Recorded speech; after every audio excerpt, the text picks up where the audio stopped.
Okay, so today we'll start the new module, that is a decision theory. So these are the steps to decision theory approach. The first one, steps in the decision theory approach. So in these steps, first step is defined list of all feasible alternative. So there are three type of the alternative. First one is expand the present plant. Second is construct a new plant.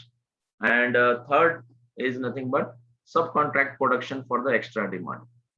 अगर extra demand है तो उसके लिए contractor को देके production को increase करना. So there are three alternative of decision theory, right.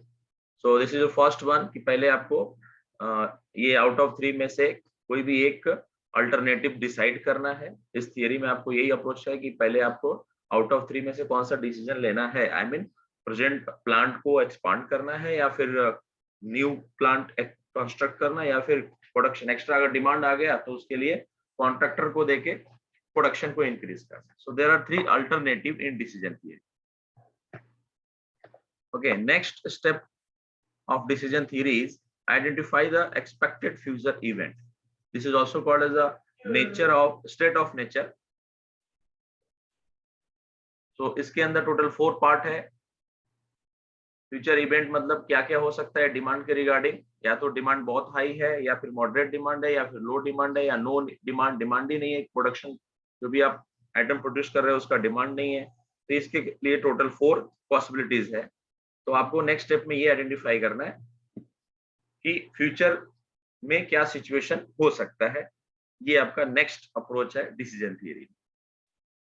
Okay, third step of the decision theory. तो पहले आप लोगों ने अल्टरनेटिव डिसाइड किया. तो अल्टरनेटिव में मैंने बताया कि there are 3 type of the alternative. Second, आपने फ्यूचर इवेंट यानी फ्यूचर डिमांड क्या है, क्या हो सकता है, उसके बारे में आपने यहाँ डिसीजन लेने का ट्राई किया जिसमें 4 पॉसिबिलिटीज है. आफ्टर दैट थर्ड स्टेप में construct the pay off matrix. पे ऑफ मैट्रिक्स कंस्ट्रक्ट करने के लिए उसमें 2 स्टेप में होता है. स्टेट ऑफ नेचर यानी कि high demand, moderate demand, low demand and no demand. इसको हम लोग either row wise and column wise decide कर लेंगे. और फर्स्ट स्टेप में जो अपने अल्टरनेटिव बनाया था, तो alternative versus states of nature, इन दोनों के बीच में आपको एक मैट्रिक्स डिजाइन करना रहता है. This is your third step, that is construct the pay off matrix. Next step में हम लोग आएंगे, उसमें आपको select the optimal decision. Optimal decision means what, which alternative is the perfect. I mean alternative, there are 3 alternative: expand the present plant, construct a new plant या फिर subcontract production for the extra demand. out of 3 में से which decision is the perfect decision, ये आपको decision लेना है according to payoff matrix. So that is your first step, that is select the optimum decision criteria. After that, decision making environment. तो decision making environment में basically total 4 type होते हैं. First decision making environment is decision making under the condition of uncertainty. I mean future में जो भी आपने predict किया है उसका कोई सर्टेनिटी नहीं है. जैसे आपने डिसाइड किया है कि फ्यूचर में डिमांड हाई हो सकता है, लेकिन मे बी कि आगे जाके वो लो डिमांड हो जाए या फिर नो डिमांड. तो इस टाइप के जो इन्वायरमेंट होता है, that's type of the environment is called as decision making under conditions of uncertainty. This is the first environment. Second environment is 5.2, यहाँ पे जो मैंने लिखा है, that is a decision making under condition of risk with probability or possibility. And third environment of decision making is nothing but decision making under condition of conflict. And last one is the decision making under condition of certainty. So there are 4 type of the decision making environment. इसमें first every type को operate करने के लिए, solve करने के लिए अलग अलग मेथड्स डिसाइड हुए. तो फर्स्ट जो डिसीजन मेकिंग इन्वायरमेंट है, that is decision making under condition of uncertainty. इसको सॉल्व करने के लिए मतलब ये इस कंडीशन के अकॉर्डिंग अगर आपको डिसीजन लेना है तो कितने मेथड से आप डिसीजन ले सकते हैं. उसके लिए पहला मेथड लिखा है max criteria, also called age criteria of Optimus. And next criteria is the maxi mean criteria. And third is the minimax regret criteria. Next is the Hurwitz criteria, and last one is the Laplace criteria. There are total 5 methods to decide which decision is the perfect. I mean, which alternative is the perfect under the condition of uncertainty. यानी कि future में क्या होने वाला ये आपको idea नहीं है, उसका प्रेडिक्शन डिफिकल्ट है। ऐसे सिचुएशन में अगर आपको डिसीजन लेना है कि विच अल्टरनेटिव इज द परफेक्ट, ऐसे सिचुएशन के लिए टोटल 5 मेथड्स डिजाइन किए गए और ये 5 मेथड्स हम लोग को डिस्कस करना है। Next, environment of decision making is nothing but decision making under condition of risk with probability. इसके अंदर टोटल 4 मेथड्स है। ये 4 मेथड से आप रिस्क वाला जो कंडीशन है, I mean decision making under condition of risk, I mean जो आप डिसीजन ले रहे हैं वो फ्यूचर में रिस्की हो सकता है, तो इसके लिए इस सिचुएशन में आप किस तरीके से डिसीजन लेंगे और उस डिसीजन को लेने के लिए कौन कौन से मेथड आपको अप्लाई करना है, तो उसके लिए टोटल 4 मेथड्स है। First method is expected monetary value criteria, second is the expected opportunity loss criteria, third is expected value of perfect information criteria, and last one is the decision tree analysis। वैसे जैसे मैंने आपको decision making under condition of uncertainty में total 5 methods बताए, decision making under condition of risk के अंदर मैंने total 4 methods बताए, वैसे 5.3 I mean decision making under condition of conflict के भी मेथड्स हैं and decision making under condition of certainties के भी मेथड्स हैं। देखिए टोटल 5 स्टेप्स में आपका टोटल डिसीजन थ्योरी कंप्लीट होता है। आई मीन पूरा डिसीजन थ्योरी अगर आपको एक्सप्लेन करना है तो these are the 5 steps.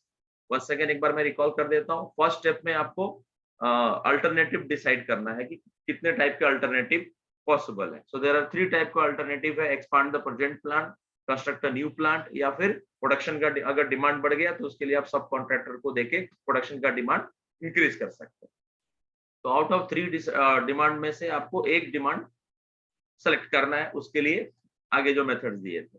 Second, identify the future event, मतलब जो भी आप बिजनेस प्लान कर रहे हैं उसमें आपको फ्यूचर इवेंट में डिसाइड करके रखना पड़ेगा कि डिमांड हाई हो सकता है या it may be moderate, it may be low और नो डिमांड। ये आपको एडवांस में डिसाइड करना पड़ेगा कि इसमें से कौन सा फिजिबिलिटी है। तो आप सारे डिमांड्स को कंसिडर करेंगे एंड सारे अल्टरनेटिव को कंसिडर करेंगे। इन दोनों के बीच में एक मैट्रिक्स बनाएंगे, that matrix is called as the पे ऑफ मैट्रिक्स। और बाद में which demand is better, I mean and which alternative is the better, उसके लिए आपको वो डिसीजन आपको लेना है। That is called as select the optimum decision criteria.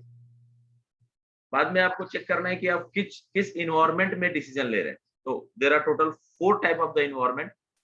First one, decision making under condition of uncertainty. Second one, decision making under condition of risk. Second, decision making under condition of conflict, and last one, decision making under condition of certainty. So there are total 4 environment of the decision theory. जिसमें से first जो environment है that is decision making under condition. इस type के question को solve करने के लिए 5 मेथड्स है। Decision making under condition of risk, इसको सॉल्व करने के लिए टोटल अपने पास 4 मेथड्स है। एंड उसी तरीके से decision making under condition of conflict के लिए भी सम मेथड्स अवेलेबल है and decision making under condition of certainty के लिए भी सम मेथड एप्लीकेबल।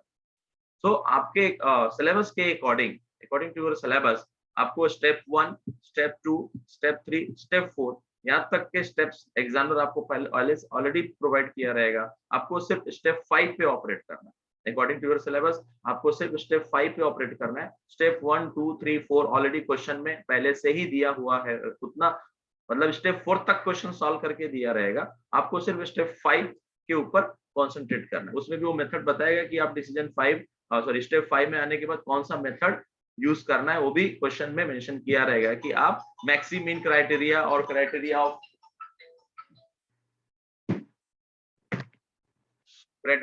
द जो भी यहाँ पे मेथड्स है इनमें से कोई एक मेथड आपको यूज करके लेना है।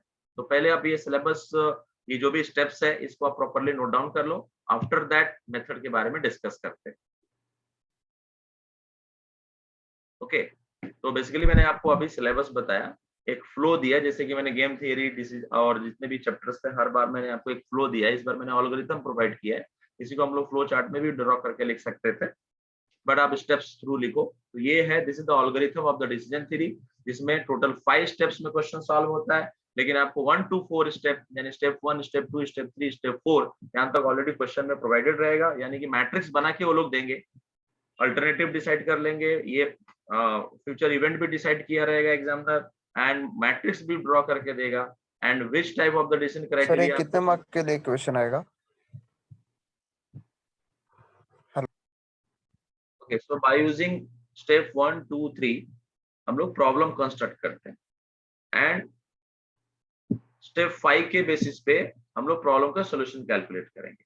सो दो स्टेज में बेसिकली देखा जाए तो डिसीजन ट्री 2 स्टेज में, पहले आप प्रॉब्लम कंस्ट्रक्ट करो और फिर उस प्रॉब्लम का सॉल्यूशन भी निकालो। लेकिन construction of the problem design करना, डिजाइनिंग ऑफ द प्रॉब्लम, ये आपको नहीं करना है, वो ऑलरेडी एग्जामिनर आपको डिजाइन करके देगा। आपको सिर्फ स्टेप 5 में उसका सॉल्यूशन कैलकुलेट करना। सो पहला हम लोग एग्जांपल यहाँ पे देखते हैं और अच्छे से आपको समझ जाएगा। तो this is your first example, right. तो ये एग्जांपल में लिखा है फाइंड द मैक्सिमम पॉसिबल पे ऑफ वैल्यू बाय यूजिंग। अब एवरी मेथड से अलग अलग आंसर मिलता है। अब इसी क्वेश्चन को मैंने अभी फिलहाल लिखा है मैक्स मेथड, फिर मैक्सिमीन मेथड, फिर mini max regret criteria, Laplace, Hurwicz, हर मेथड से इस क्वेश्चन का आंसर अलग अलग है। तो ये प्रॉब्लम जो डिजाइन किया हुआ है इसके अंदर 3 स्टेप यूज किया है। पहला स्टेप देखो, उसने अल्टरनेटिव चूज किया। So there are 3 alternative: expand, construct and subcontract. And there are 4 state of nature: high demand, moderate and low and no demand.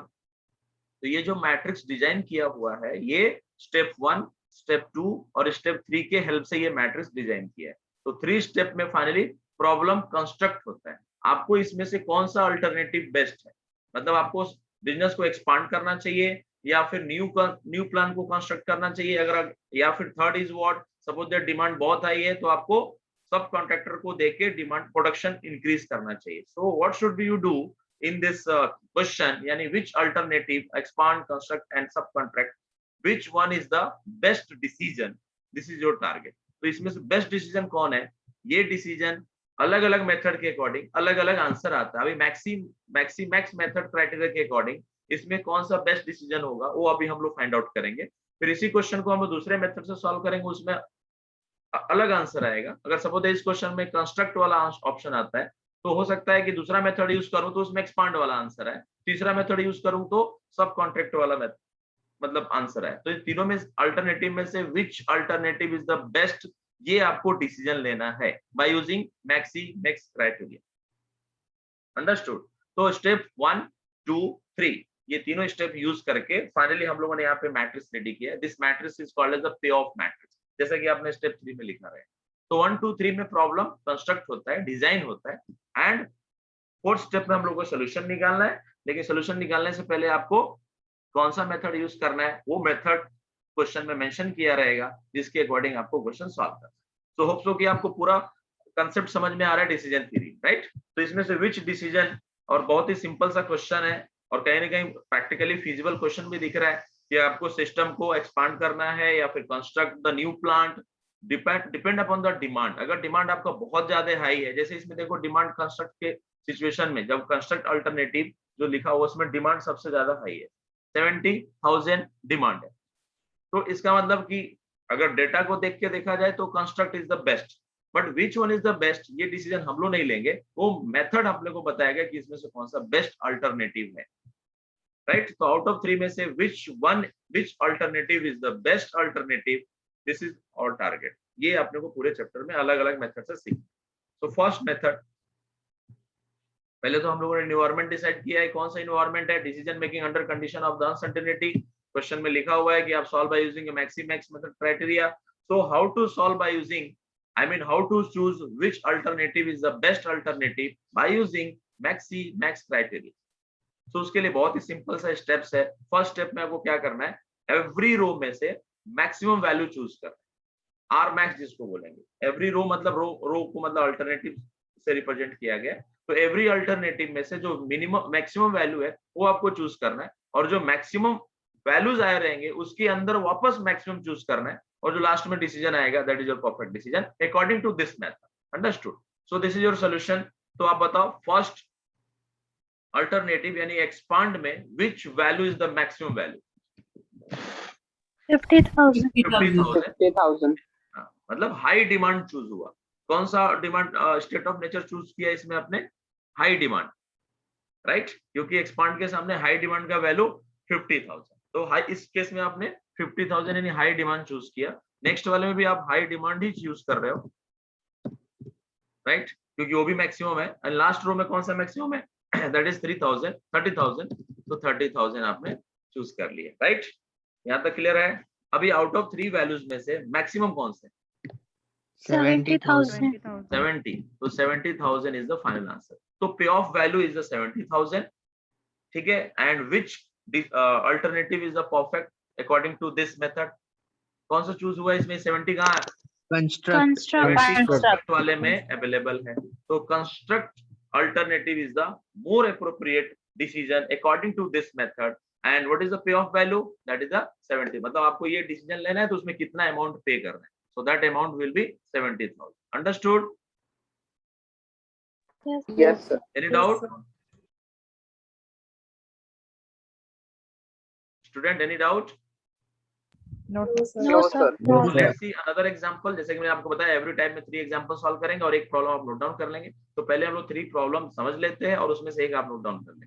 चलो अगला प्रॉब्लम. तो यहाँ पे भी ऑलरेडी पे ऑफ मैट्रिक्स बना के दिया है. ये प्रॉब्लम जो दिया हुआ है ये 3 स्टेप यूज करके बनाया हुआ है. यानी स्टेप 1, स्टेप 2 एंड स्टेप 3 और 4 स्टेप में आपको सोल्यूशन कैलकुलेट करना है. सो बोलो फर्स्ट वाले में which one is the maximum? 180. 180. Next वाले में which one is the maximum? 200. Last वाले में 200. 200. आउट ऑफ में से मैक्सिमम कौन सा है? 200. 200. तो which alternative is the perfect? Either A2 और A3 क्योंकि दोनों के लिए 200 है. अंडरस्टूड?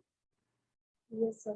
A2 के सामने भी 200 लिखा है और A3 के सामने भी 200 लिखा है और आपका आंसर भी 200 आया. तो 200 वैल्यू किसके लिए एप्लीकेबल है? A2 और A3 के लिए. मतलब इस क्वेश्चन में आइदर आप A3 चूज करो या A2 अल्टरनेटिव चूज करो. Both are the more appropriate decision according to this method. And what is the पे of value? That is 200. So that is your answer. Next question बोलो. Is your question. मैंने solution के लिए already यहाँ पे structure बना के रखा है. आपको सिर्फ वैल्यूज बताने हैं. So maximum value in the first 50. 50 70. 70. 90. 90. 200. इसमें मैक्सिमम कौन सा है? 200. Which alternative is the perfect, appropriate? Very large. Very large. Right? There are 4 possibility: small, medium, large, and very large. So very large alternative is the more appropriate according to Maximix method, and payoff value is the 2. So hope so कि आपको ये question properly समझ में आया रहेगा. So आप इसमें से एक प्रॉब्लम नोट डाउन कर लेंगे एंड मेथड भी, और उसके बाद हम लोग नेक्स्ट मेथड पे आते हैं. Let's see another method of this environment. I mean decision under condition of uncertainty. So that is the next method is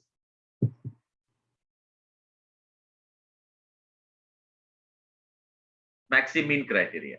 So in this method, what are the steps are there? First step, find the minimum value of every row. I mean every alternative का minimum find out करना है.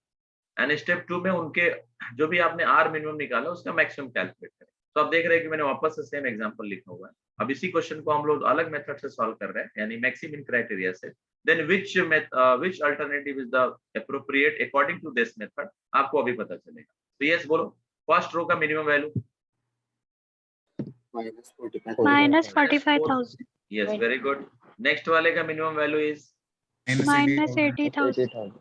Yes. And last वाले का minimum is the -10,000. अभी out of 3 में से which one is the maximum? -10,000. -10,000 is the maximum value. तो पहले मिनिमम कैलकुलेट किया फिर जो आंसर है उसका हम लोगों ने मैक्सिमम कैलकुलेट किया. तो according to this which alternative is the more appropriate? तो ये जो पे ऑफ वैल्यू है -10,000 वो किसके लिए है? सब कॉन्ट्रैक्ट के लिए. यानी कि इस मेथड के बेसिस पे क्या कौन सा अल्टरनेटिव चूज करना पड़ेगा? Subcontract alternative is the more appropriate according to this method. Understood? And what is the पे ऑफ वैल्यू? -10,000. तो होप सो कि आपको समझ में आ गया रहेगा. काफी इजी क्वेश्चन है. और एक प्रॉब्लम देखते हैं. नेक्स्ट वाला सेम प्रॉब्लम मैंने अलग अलग मेथड से सॉल्व किया है. बोलो इनके मिनिमम वैल्यू. -1. -1, 0 एंड नेक्स्ट वाले में -20. -20. यस. तो final answer is what? Maximum कौन सा है इसमें? 0. 0 is the maximum. So payoff value is 0. And which alternative is the appropriate? A2. A2 is the appropriate. Next question. Okay, bolo.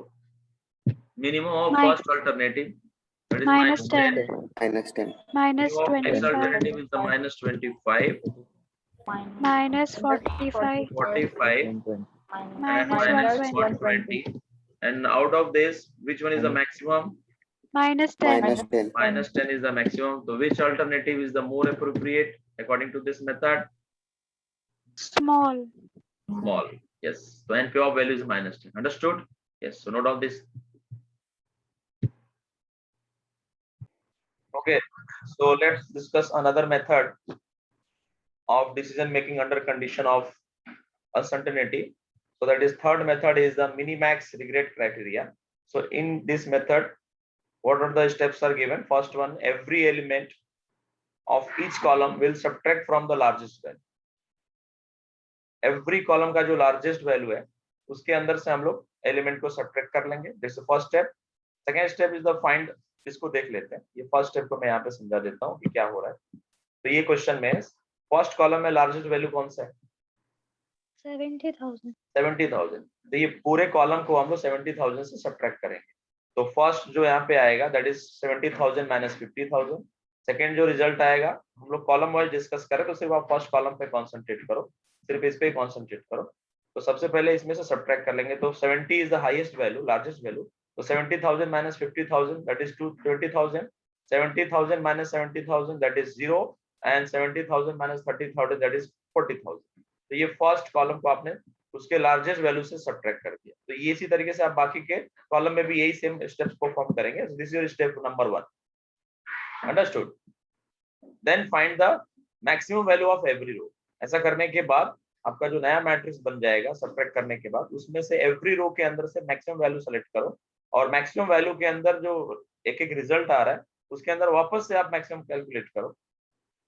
देखा जाए तो ये पहला ही मेथड है, बस एक स्टेप इसमें ऐड हो गया कि आपको लार्जेस्ट वैल्यू से सब्ट्रैक्ट करके, राइट. तो इसके ऊपर एग्जांपल, पहला एग्जांपल देखते हैं, फिर बाद में आप नोट डाउन कर लें. तो this is your first example. बोलो इसको सब्ट्रैक्ट करके रिजल्ट क्या आएगा, डायरेक्टली बोल दो. 70,000 इज द मैक्सिमम वैल्यू. 70 में से 50,000 माइनस करोगे तो ये क्या बचेगा? 20,000, तो मैं सीधा यहाँ 20,000 लिखता हूँ. ये क्या हो जाएगा? 0, 0. इधर 40,000. 20 में से आपने माइनस किया. इसमें लार्जेस्ट वैल्यू कौन सा है? 30,000 माइनस 25,000 करेगा तो क्या बचेगा? 5,000. ये तो 30 माइनस 30 0 हो गया. 30,000 माइनस 15,000 15,000, 15. इसमें लार्जेस्ट कौन सा है? माइनस 1,000. उसके अंदर से इसको सब्ट्रैक्ट करोगे तो रिजल्ट क्या आएगा? कैलकुलेटर में करके देखो. माइनस 24 आ जाएगा, right. Minus 1,000 and minus of minus 25,000. तो ये प्लस हो जाएगा, राइट. आपको ये कैलकुलेशन समझ रहा है? मैं लिख के दिखाऊं. देखो ऐसा किया मैंने, माइनस 1,000 माइनस फिर ब्रैकेट के अंदर माइनस 25,000. इधर 25,000 था ना वैल्यू. ये हम लोगों ने परफॉर्म किया. जब ब्रैकेट ओपन करते हैं तो ये जो माइनस साइन है ये ब्रैकेट में ओपन करता हूँ. पहले तो लिख के दिखाया, अब मैं ब्रैकेट ओपन कर रहा हूँ. तो ये ओपन करने की वजह से यहाँ पे प्लस साइन आ जाएगा. तो ये मैंने ब्रैकेट ओपन कर दिया. तो फाइनली देखा जाए तो 25,000 में से 1,000 आपको माइनस करना. तो ये मैंने बाय मिस्टेक 100 लिख दिया है, 1,000. तो ये रिजल्ट कितना आएगा बोलो? 24,000, 24. 24,000, राइट. तो 24,000. Next 1,000 minus of minus 40,000. तो ये क्या बचेगा? प्लस 39,000. 39,000, और ये क्या हो जाएगा? ये तो 0 होगा.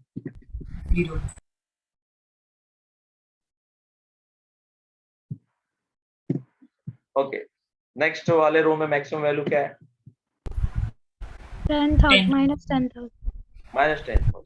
तो माइनस 10,000 माइनस ऑफ माइनस 45,000. तो फाइनली ये माइनस 45,000 प्लस 45 हो जाएगा. तो ऐसे केस में उसमें से 10,000 जब सब्ट्रैक्ट करोगे तो आंसर इज 35, 30. इसमें कितना रिजल्ट आएगा? 77. एंड लास्ट वाले में 0. Okay, so this is your first step. Once again, see the second step. Find the maximum value of every row. Every row का maximum calculate करो. Yes, which value is the maximum value? 55,000. 55,000. And second वाले का maximum 70,000. Sir उधर नीचे उधर 35,000 आएगा ना? 55,000 Yes, sir, 35,000. Okay, एक मिनट चेक कर लेता हूँ. 45 था, उसमें से 10,000 माइनस किया तो 35 है. My mistake. Correct. So this is the 35,000. Next 70,000.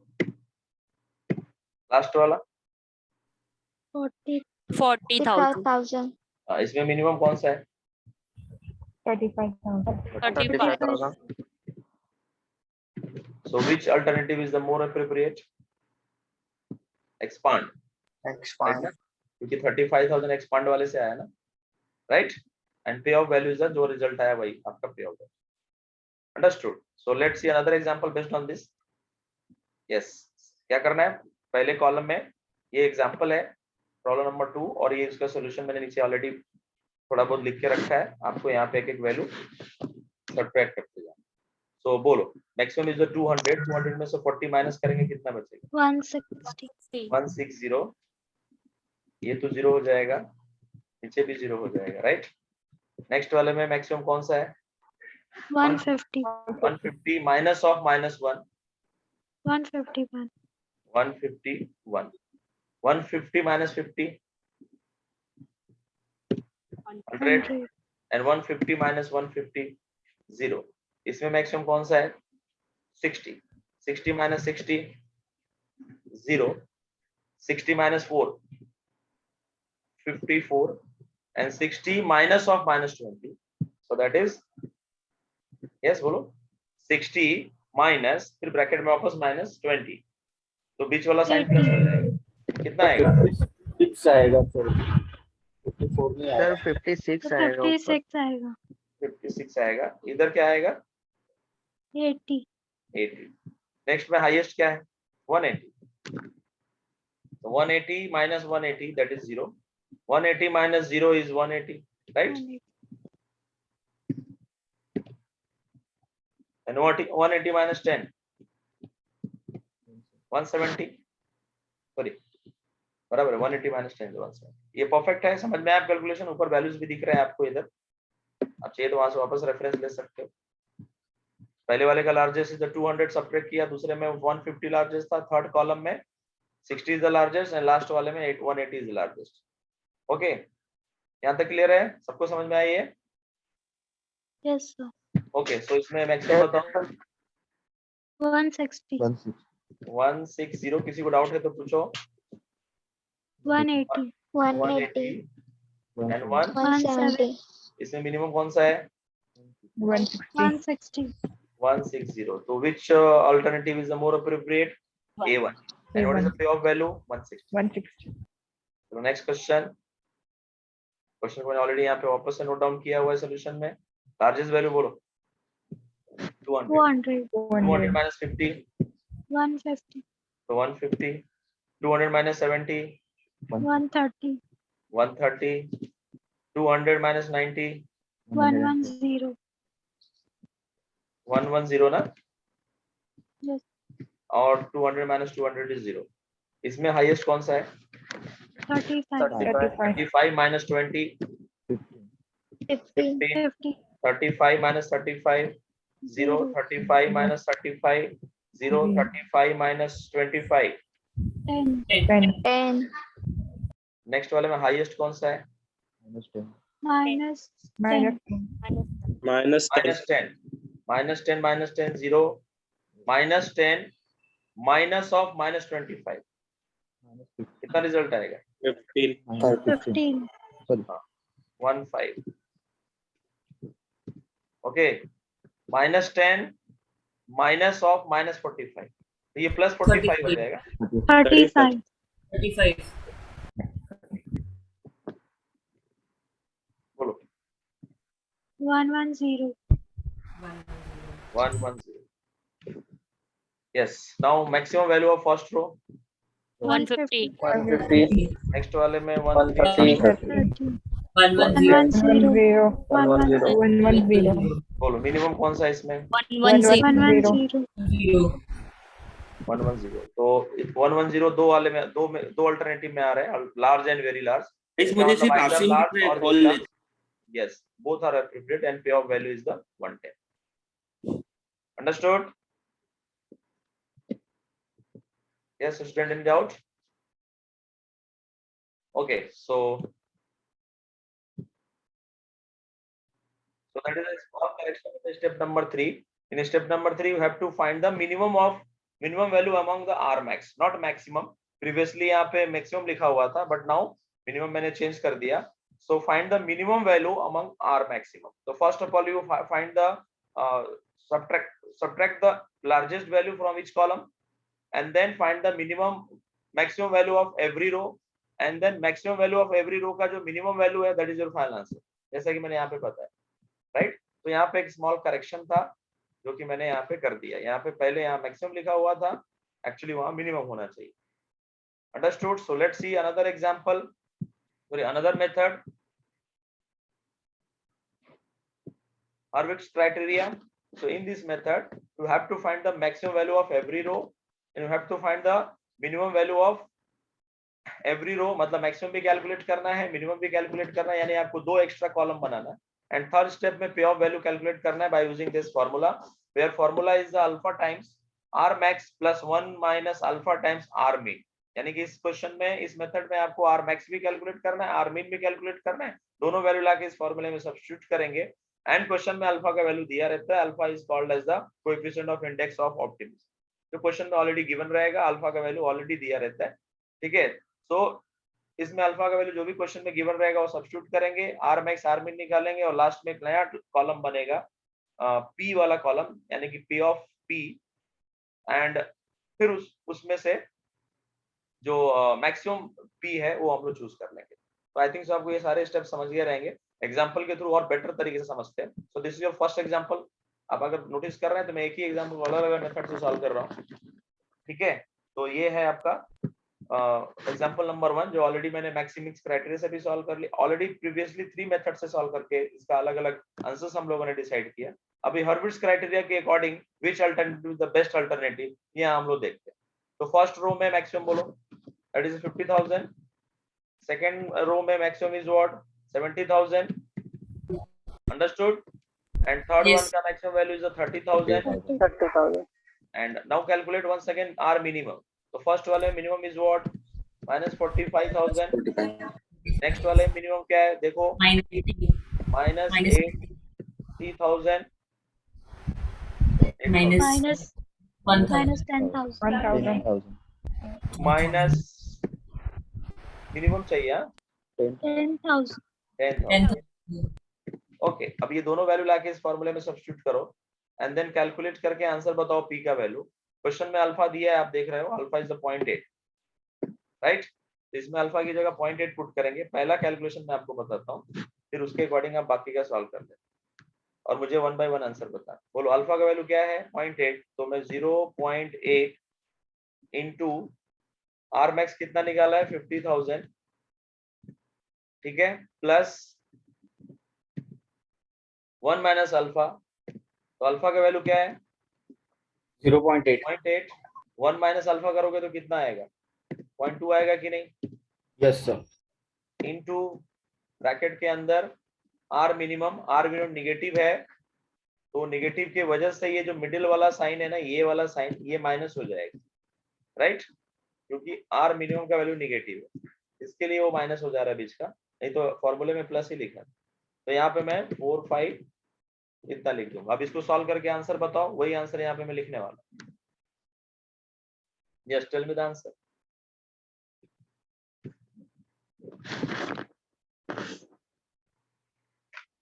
$41,000. 0.8 into 50,000 minus 0.2 into 4 5 मतलब 45,000. कितना आया जी? कितना बताया आपने? 31,000.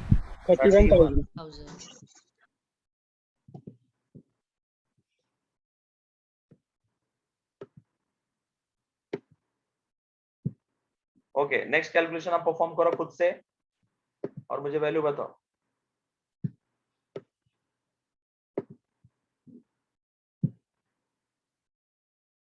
यस, नेक्स्ट कैलकुलेशन का आंसर चाहिए मुझे।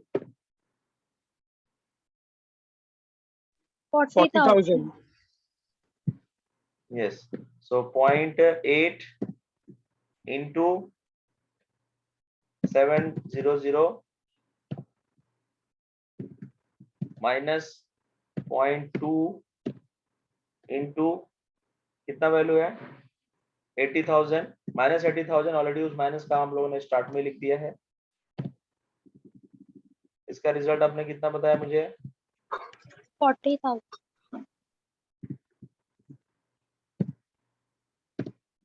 नंबर ऑफ जीरो जरा काउंट कर लेना, बराबर है क्या?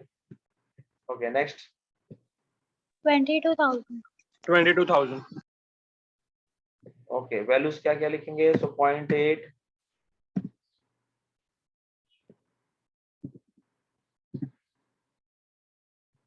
एक सेकेंड जरा एक ही रो में आ जाए, इसके लिए अपन जुगाड़ कर रहे हैं। Yes, 0.8 into maximum is the 30,000 ना? Yes, minus 0.2 and minimum is minus 1,000। इसके वजह से मिडिल वाला साइन माइनस हो गया, बट यहाँ 1000 लिखेंगे, 1000 लिख, सॉरी 10,000 लिखेंगे and then equal to, yes tell me the answer. 22,000. 22,000. Sir वो आपने 10,000 की जगह 1 लाख लिख दिया। ठीक है, डिलीट कर देता हूँ, और इसीलिए बताया ना, जीरो जरा देख लेना आप लोग। सो ये हो गया आपके पी वाला कॉलम। अब इसमें से कौन सा चूज करना है? सर 22,000। 22,000. यहाँ लिखा है ना, choose the alternative the maximum value of P. तो मैक्सिमम वैल्यू ऑफ पी कौन सा है? 40,000। 40,000. 40,000. So which criteria is the more appropriate? Construct is the more appropriate, and what is the payoff value? That is 40,000. Understood? Yes, sir. Yes, Yes, sir. sir. Okay. Yes, sir. Very good. So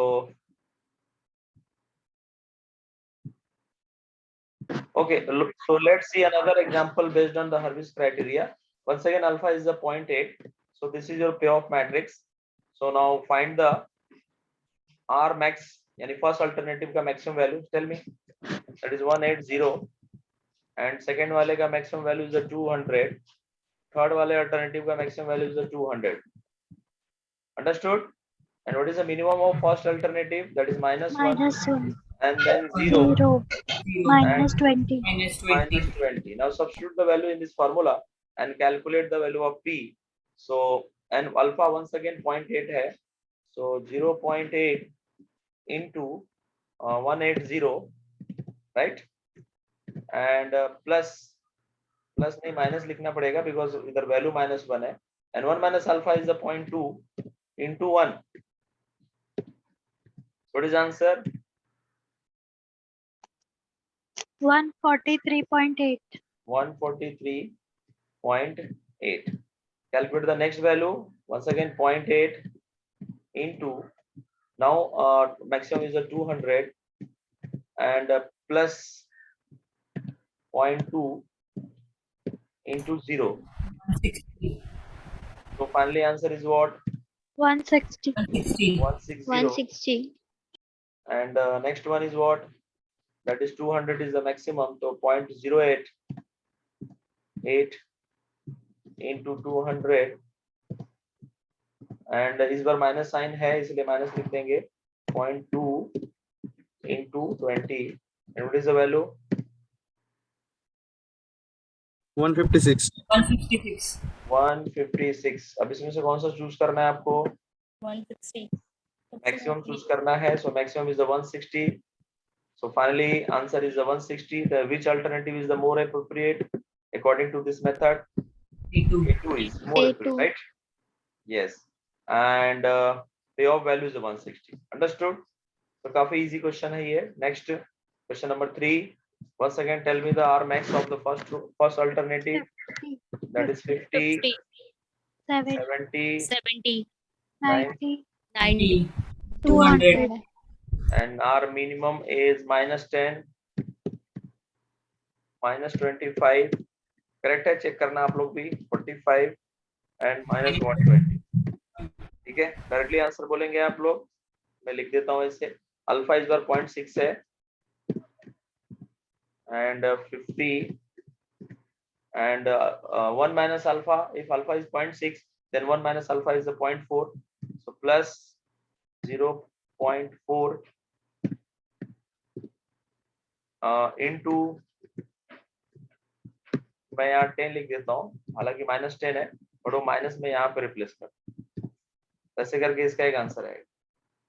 बोलो. 26. 26.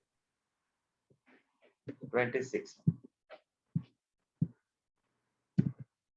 26. Okay, next once again 0.6 into 70.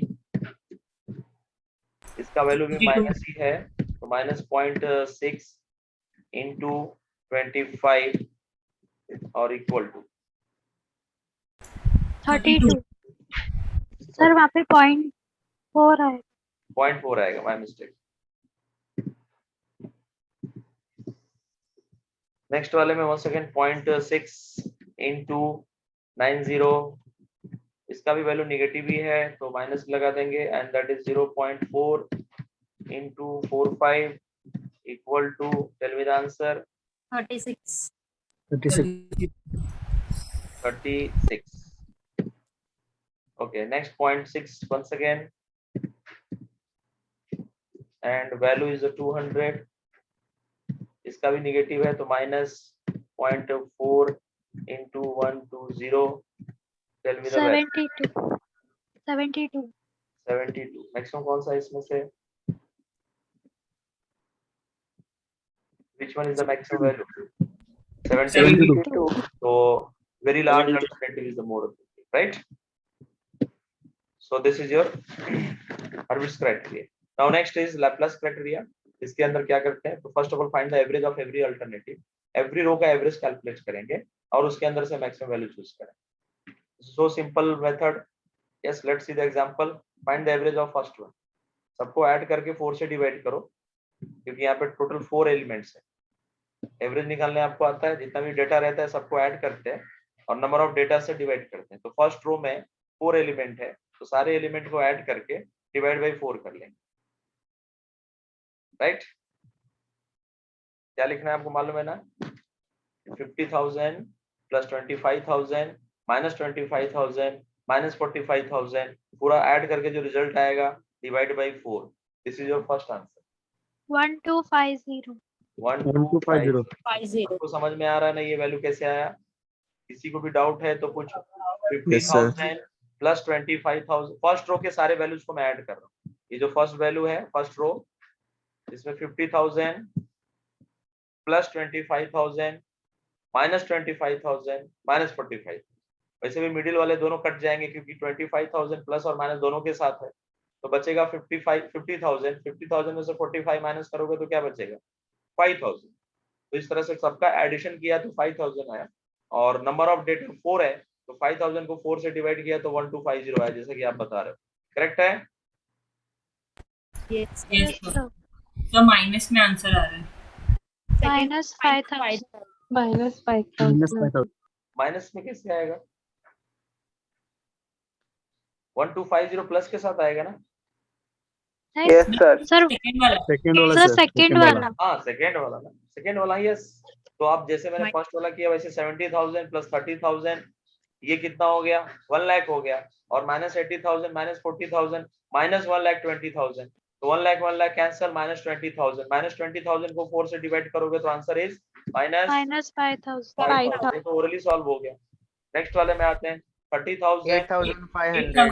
हाँ, तो ये हो गया 40,500 और उसमें से आप 10,000 माइनस करेंगे तो 30 माइनस 1 यानी कि 29 आएगा. Right, 29,000 divide by 4. Tell me the answer. 8,500 और इसमें से मैक्सिमम कौन सा है? अभी जो आपने निकाला एवरेज, इन सबका मैक्सिमम कौन सा है? 8,500. 8,500 कौन से अल्टरनेटिव के लिए एप्लीकेबल है? सब कॉन्ट्रैक्ट के लिए. तो इसलिए subcontract alternative is the more appropriate according to this method and पे of value is 8500. Understood? Yes, sir. Yes, sir. Yes. So, on this.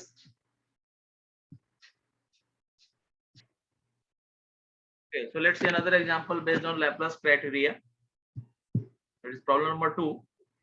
So according to this method, first of all, find the average of every row and then choose the maximum value of average values. Okay, so tell me the first average value 40 -1 को छोड़ के बाकी पहले add करो, बाद में -1 कर लेना. तो 40 plus 60 that is 100. 100 plus 180 that is 280. 280 में से 1 माइनस कर लोगे तो 279, right? 279 divided by 4. What is answer? 69.75. 69.75. 39. 69. एक 69. जरूर ये थोड़ा कर्सर वहां पे चला गया. 69.75. 75. ओके, नेक्स्ट वाले का एवरेज बोलो. 200 plus 50 250 254 254 divided by 4 divided by 4 क्यों कर रहा है? 63.5. हाँ, डिवाइड बाई 4 क्यों कर रहा है? बिकॉज नंबर ऑफ डाटा 4 है. 4 से ज्यादा रहता तो उतने नंबर से डिवाइड करते. 63.5. Tell me the next one. 85. 85. Which one is the maximum value? 85 is the maximum value. Yani A3 criteria is the more appropriate according to this method. Understood? Yes. Yes, sir. Next question. Yes, tell me the average of first row. There are 3 data. So divide by 3 करना है इस बार. So 50 plus 20 70. 70 minus 10 60. 60 divided by 3 20. 20. Understood? Next 70. So 35 minus 25 that is 10. 70 plus 10 80. 80 divided by 3. 26.66. आप भी check करना, हो सकता है मुझसे कैलकुलेशन मिस्टेक हो. ठीक है, तो आप अपना खुद का सॉल्व करके बताना, कुछ करेक्शन रहेगा तो देख लेंगे. 35 माइनस 45 करेंगे -10 आएगा. 90 में से -10 कर दिया 80 आया. 80 डिवाइड बाय 3 करेंगे तो वापस वही डेटा आना चाहिए according to my calculation. 26.66. Yes, sir. करो करेक्ट है क्या? Yes, sir, right. यस. 200 में से 120 माइनस कर लिया तो बच गया 80. 80 में 25 ऐड कर लिया तो 105 हो गया. 105 डिवाइड बाय 3 कर दिया तो आंसर 35. तो इन तीनों में मैक्सिमम कौन सा है? 35 is the maximum value. Therefore, very large alternative is the more appropriate according to this method. Understood? Yes. Yes, sir. Criteria से 3 example solve किए. Next, decision making under condition of risk with probability. ये अभी इस पे आ गए. This is the next part, right? So इसके अंदर ये डेटा दिया रहेगा, क्या क्या करना है. बहुत ही थोड़ा सा कॉम्प्लिकेटेड है. So बेटर ये है कि पहले हम नोट डाउन करेंगे एंड देन मैं एक्सप्लेन करूंगा और फिर उसके साथ न्यूमेरिकल आप साथ हम दोनों मिलके साथ में करेंगे. मतलब मैं सिखाऊंगा और आप साथ में लिखते रहेंगे. पहले सिखा के फिर लिखने का काम नहीं करना है क्योंकि ये थोड़ा कॉम्प्लिकेटेड है. तो पहले आप ये मेथड लिखो, फिर मैं आपको एक्सप्लेन करता हूँ. So decision making under condition of risk with probability. So there are total 4 methods to solve this environment. So first method is expected monetary value criteria. In short, that is called as the EMV. So in this method, you have to, given data is the market size. Market size is nothing but demand of production. जो भी आप production, जो भी item produce कर रहे हैं उसका demand क्या है? N1, N2, N3, these are called as the demand. And demand आने की जो possibility है कि मतलब फ्यूचर में इतना डिमांड होगा, 10 आइटम का डिमांड होगा या 20 आइटम का डिमांड होगा, उसके आने का जो पॉसिबिलिटी है that is P1, P2, P3 like that. यानी फ्यूचर में demand N1 is nothing but value of demand. If the value of demand is N1, then what is the possibility of that? That is P1. Okay, मतलब कल को demand 20 होगा, इसका कितना percent chances है? 30% chances है. तो ये 30% जो मैं बोल रहा हूँ that is the probability. And कल डिमांड 70 होने वाला है, that is called as N1. इस तरीके से क्वेश्चन में डेटा ऑलरेडी दिया रहेगा. इसके बेसिस पे आपको चूज करना है कि इसका एक्सपेक्टेड मॉनेटरी वैल्यू क्राइटेरिया के अकॉर्डिंग इसका EMV वैल्यू क्या है and which demand is the actually future में पॉसिबल है. N1, N2, N3 में से कौन सा डिमांड एक्सेप्टेबल होगा. तो ये हम लोग इस क्वेश्चन में फाइंड आउट करेंगे. तो फर्स्ट स्टेप में आपको conditional profit matrix short form is the CPM find out करना है. ऑल्सो कॉल्ड एज द पे off matrix between demand and supply. उसको फाइंड आउट करने का नीचे एक फॉर्मूला दिया है that is CPM equal to SP minus CP यानी कि sell price minus cost price into supply. But ये वैल्यू फॉर्मूला CPM का तभी यूज करेंगे जब डिमांड का वैल्यू सप्लाई से ज्यादा हो। बट सपोज दैट डिमांड का value is less than the supply, ऐसे सिचुएशन में आपका फॉर्मूला चेंज हो जाएगा CPM का, and that is the formula is just SP minus demand minus CP minus supply. CP is nothing but cost price, SP is nothing but sell price, and DP is nothing but price of dispose. What is the meaning of price of dispose? हम लोग example के through अच्छे से समझ लेंगे, ठीक है। अभी उसको मैं नहीं बताता हूँ, लेकिन आपको जैसे एग्जांपल में ये वर्ड आपको इजीली समझ जाएगा। इनटू सप्लाई माइनस डिमांड, तो ये दोनों में से कौन सा फॉर्मूला यूज करना है? CPM का दो फॉर्मूला है। पहला फॉर्मूला है SP minus CP into supply, but ये फॉर्मूला आप तभी यूज करेंगे जब डिमांड सप्लाई से ग्रेटर होगा या इक्वल हो। लेकिन अगर सपोज डिमांड सप्लाई से कम है, ऐसे सिनेरियो में आप CPM का फॉर्मूला नीचे वाला यूज करोगे, that is selling price into demand minus cost price into supply plus price of dispose into supply minus demand, right. इन दोनों में से कोई एक formula at a time use होगा, डिपेंड्स की डिमांड टू सप्लाई में क्या कंडीशन है। आफ्टर दैट स्टेप 2 में हम लोग जाएंगे। स्टेप 2 में find the expected profit matrix, that is EPM। तो जो आपने पे ऑफ मैट्रिक्स सॉरी CPM यानी I mean conditional profit matrix जो आपने डिजाइन किया स्टेप 1 में, उसी डेटा को प्रोबेबिलिटी जो ऑलरेडी क्वेश्चन में गिवन है, आप देख रहे हो यहाँ प्रोबेबिलिटी क्वेश्चन में गिवन है ऑलरेडी P1 P2 P3। तो P1 P2 P3 को हम लोग कंडीशनल प्रोबेबिलिटी मैट्रिक्स से मल्टीप्लाई कर देंगे, तो लास्ट में जो नया मैट्रिक्स डिजाइन होगा उसी को हम लोग बोलते हैं EPM यानी कि एक्सपेक्टेड प्रॉफिट मैट्रिक्स। फिर उसमें सबका एक्सपेक्टेड प्रॉफिट मैट्रिक्स कैलकुलेट करने के बाद एवरी कॉलम का एवरेज निकाल, और उसका एवरेज निकालने के बाद उसमें से जो मैक्सिमम वैल्यू है वो चूज कर लेंगे, that is your final answer. So इसको बेटर समझने के लिए हम लोग एग्जांपल देखते हैं, और एग्जांपल आप साथ में नोट डाउन करेंगे और फिर हम लोग 1 by 1 अप्लाई करेंगे। मैं so in this question market size, I mean demand of magazine already given in first row, and its probability is also given, that is 0.1 for if market size is 10, I mean per day सुनेगा 10 magazine cell किया, उसके क्या chances हैं, that is 0.1। इसके according ये data already question में दिया है। कॉस्ट प्राइस 30 पैसा एंड सेल प्राइस 50 पैसे, and price of dispose is not given in this question, that means 0। कैसे पता चला प्राइस ऑफ डिस्पोज नहीं दिया है? तो प्राइस ऑफ डिस्पोज का मतलब ये होता है कि कभी कभी सपोज दैट कोई चीज आउटडेटेड हो गई तो उसको कम प्राइस में सेल करना रहता है। सपोज उसका सेलिंग प्राइस फिलहाल 50 पैसे है, लेकिन वो आउटडेटेड हो गया, तो उसके पास दो ऑप्शन है, या तो उसको गार्बेज में फेंक देगा या फिर उसको कम रेट में सेल करेगा। तो अगर रेस्ट पार्ट जो सेल नहीं हुआ है, अगर उसको कम प्राइस में सेल कर रहा है, तो जिस प्राइस में सेल करेगा that price is called as the price of dispose. But यहाँ पे उसने सीधा सीधा लिखा है he can't return unsold, मतलब अनसोल्ड जो क्वांटिटी है उसको रिटर्न नहीं कर पा रहा है या नहीं सेल कर पा रहा है। ऐसे केस में उसका प्राइस ऑफ डिस्पोज 0 एज्यूम किया जाएगा, अंडरस्टूड। लेकिन अगर ये बोलता है कि अनसोल्ड कॉपीज को उसने अगर 20 पैसे में सेल कर दिया, 20 पैसे में सेल किया, तो डिस्पोज प्राइस वहां पे हम लोग 20 पैसे कंसिडर करते हैं।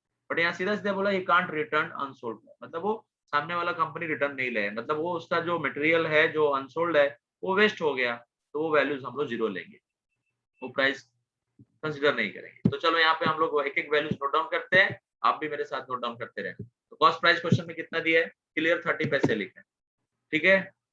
सेल प्राइस कितना लिखा हुआ है? 50 पैसे, एंड डिस्पोज प्राइस के बारे में आपको बताया, that is 0। Clear? Yes, sir.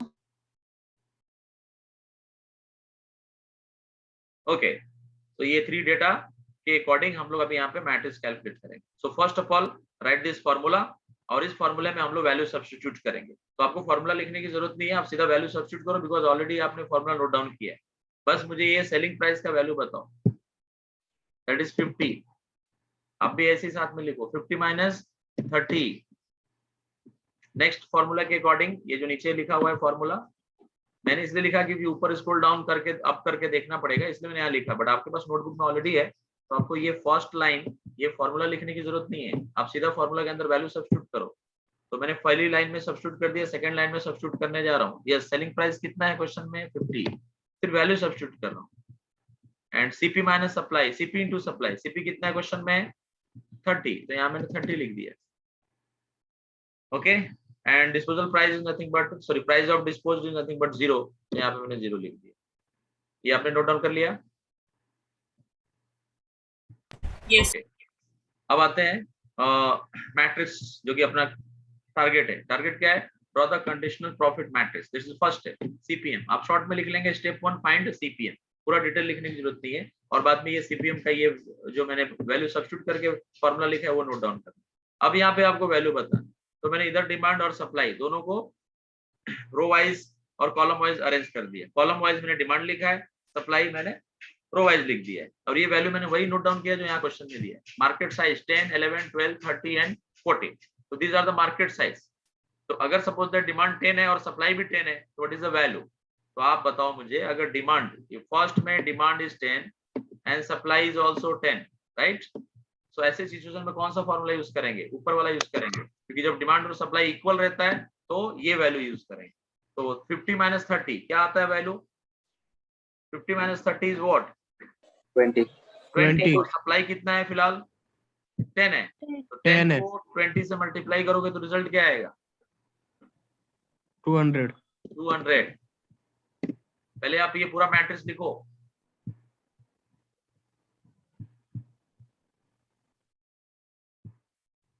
Draw this matrix.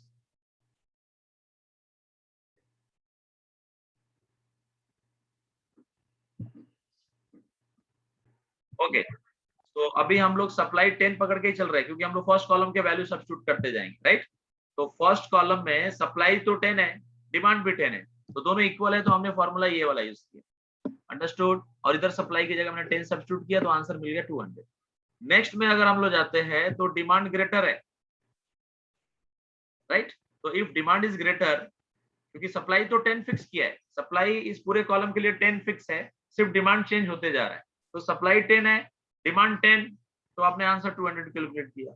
But demand अगर सप्लाई से ग्रेटर हो गया तो भी आपका वही वैल्यूज कैलकुलेट बनेगा, क्योंकि यहाँ पे देखो सीधा सीधा लिखा है, डिमांड इक्वल है या फिर ग्रेटर है सप्लाई से, तो आपको यही फॉर्मूला बार बार यूज करते जाना, अंडरस्टूड? तो अभी भी आपको वही फॉर्मूला यूज करना है जो मैंने सेलेक्ट किया है, उसी में सप्लाई की जगह आप 10 पुट कर दोगे, तो आंसर अगेन 200 ही आएगा कि नहीं? बोलो।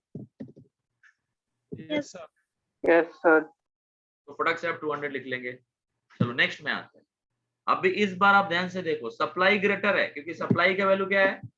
11, और उसका करस्पॉन्डिंग डिमांड क्या है? बोलो 10।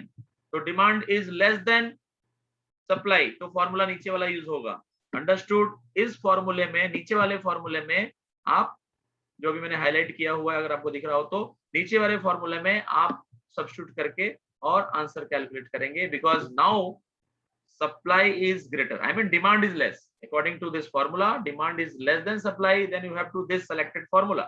So demand कितना है इस टाइम पे? 10 है, तो आप क्या करोगे? 50 into 10, बोलो 50 into 10 कितना होता है? 500. 500 minus 30 into supply, और सप्लाई कितना है? 11 है, 11. तो 30 into 11 करो, 330. 330। तो 500 में से 330 माइनस करो, 170. 170. 170 is the first answer. Next जैसे डेटा कैलकुलेट करेंगे, डिमांड और सप्लाई इक्वल हो गया, तो फॉर्मूला चेंज हो जाएगा। अब हम लोग डिमांड और सप्लाई इक्वल है या फिर ग्रेटर है, उसके लिए ये यूज करेंगे। तो आगे का सारा डेटा ये सिलेक्टेड फॉर्मूला के अकॉर्डिंग चलेगा, और सप्लाई फिक्स हो गया 11, तो अब 11 इधर पुट करो फॉर्मूले में, और 50 - 30 दैट इज 20, तो 20 into 11 कितना होता है? 220. तो आगे 220. 220 आएगा, क्योंकि आगे डिमांड ग्रेटर ही है। Any doubt? No, sir. एक सेकंड, यहाँ पे और एक कॉलम है, मैं उसको नीचे ही शिफ्ट कर लेता हूँ, क्योंकि ये ऊपर तो आएगा नहीं, ऊपर भी लाने का ट्राई करता हूँ, इसमें भी आ गया रहेगा, यस आ गया, okay. So I think so आपको ये सारा डेटा क्लियर हो रहा होगा। नेक्स्ट में आते हैं। अभी बोलो डिमांड 10 है और सप्लाई कितना है? 12. 12। तो सप्लाई, डिमांड लेस हो गया, डिमांड जब तक लेस रहेगा आप नीचे वाला फॉर्मूला यूज करोगे, राइट? तो ये Okay, फॉर्मूला आप यूज करोगे क्योंकि डिमांड लेस है। तो बोलो 50 into 10, 500, 500 minus 30 into 12। इसी फॉर्मूला में डिमांड की जगह 10 पुट कर रहे हैं, जो मैंने सेलेक्ट किया हुआ है। सेलेक्टेड फॉर्मूला दिख रहा है ना, जो हाईलाइट है, उसके अंदर आप डिमांड की जगह 10 और सप्लाई की जगह 12 पुट करो, and then what is answer? Tell me. 50 into 10, 500 हो जाएगा, माइनस 30 into 12, 140. 140 आया फाइनल, वेरी गुड। तो यहाँ पे मैंने 140 यहाँ पे लिख दिया। नेक्स्ट वाला कैलकुलेट कर, अभी डिमांड कितना हो गया 11, बट सप्लाई अभी भी 12 है जो कि ग्रेटर है, तो अभी सेम फॉर्मूला यूज करोगे, अंडरस्टूड। बट Yes, अब sir. डिमांड आपका 11 है तो आप 11 पुट करोगे इसी formula. Yes, tell me the value according to this formula. 50 into 11 करेंगे आप, right? Yes, sir. 50 into 11 minus 30 into 12, और डिस्पोज प्राइस तो है नहीं, तो फाइनली जो भी आंसर आएगा टेल मी 190. 190 190 साथ में लिख रहे होंगे आप, होप सो। ओके, नेक्स्ट, अब डिमांड और सप्लाई इक्वल हो गए, और आगे के जितने भी वैल्यूज हैं 12 ऑनवर्ड, ये सारे वैल्यूज, ये सप्लाई 12 के या तो इक्वल है या तो ग्रेटर है, इक्वल या तो ग्रेटर, इस सिनेरियो में ये फॉर्मूला यूज होगा, राइट? और ये फॉर्मूला इजी, आप इजीली कैलकुलेट कर सकते हो। तो सॉरी, ये नहीं, मतलब वही फॉर्मूला है नीचे वाला, लेकिन तो 30 माइनस 50 माइनस 30 20, और सप्लाई कितना है 12, तो 20 को 12 से मल्टीप्लाई करके बोल दो आंसर। 240. 240. ये के आंसर भी वही आएंगे 240। Yes, sir. होप सो आपको ये समझ रहा होगा। अभी देखो, ये first value, even second value and third value, ये तीनों वैल्यू इस फॉर्मूले से कैलकुलेट होगा, राइट? नीचे वाले फॉर्मूले से। रीजन क्या है? क्योंकि इस केस में डिमांड Supply बड़ा है. हाँ, सप्लाई बड़ा है, वेरी गुड। तो बोलो, अब इसमें वैल्यू सब्स्टिट्यूट करो 1 by 1। डिमांड का वैल्यू 10, सप्लाई की वैल्यू 13, ये जो मैंने सेलेक्ट किया हुआ है, सब्स्टिट्यूट करके 1 by 1 मुझे आंसर बताते चलो। यानी कि 50 into 10 minus 30 into 13, 110. 110। Next value, demand, सिर्फ डिमांड चेंज करते जाना है आपको। डिमांड अभी 11 हो गया, सप्लाई तो अभी भी 13 है, 160. 160, वेरी गुड। नेक्स्ट, डिमांड अभी 12 हो गया,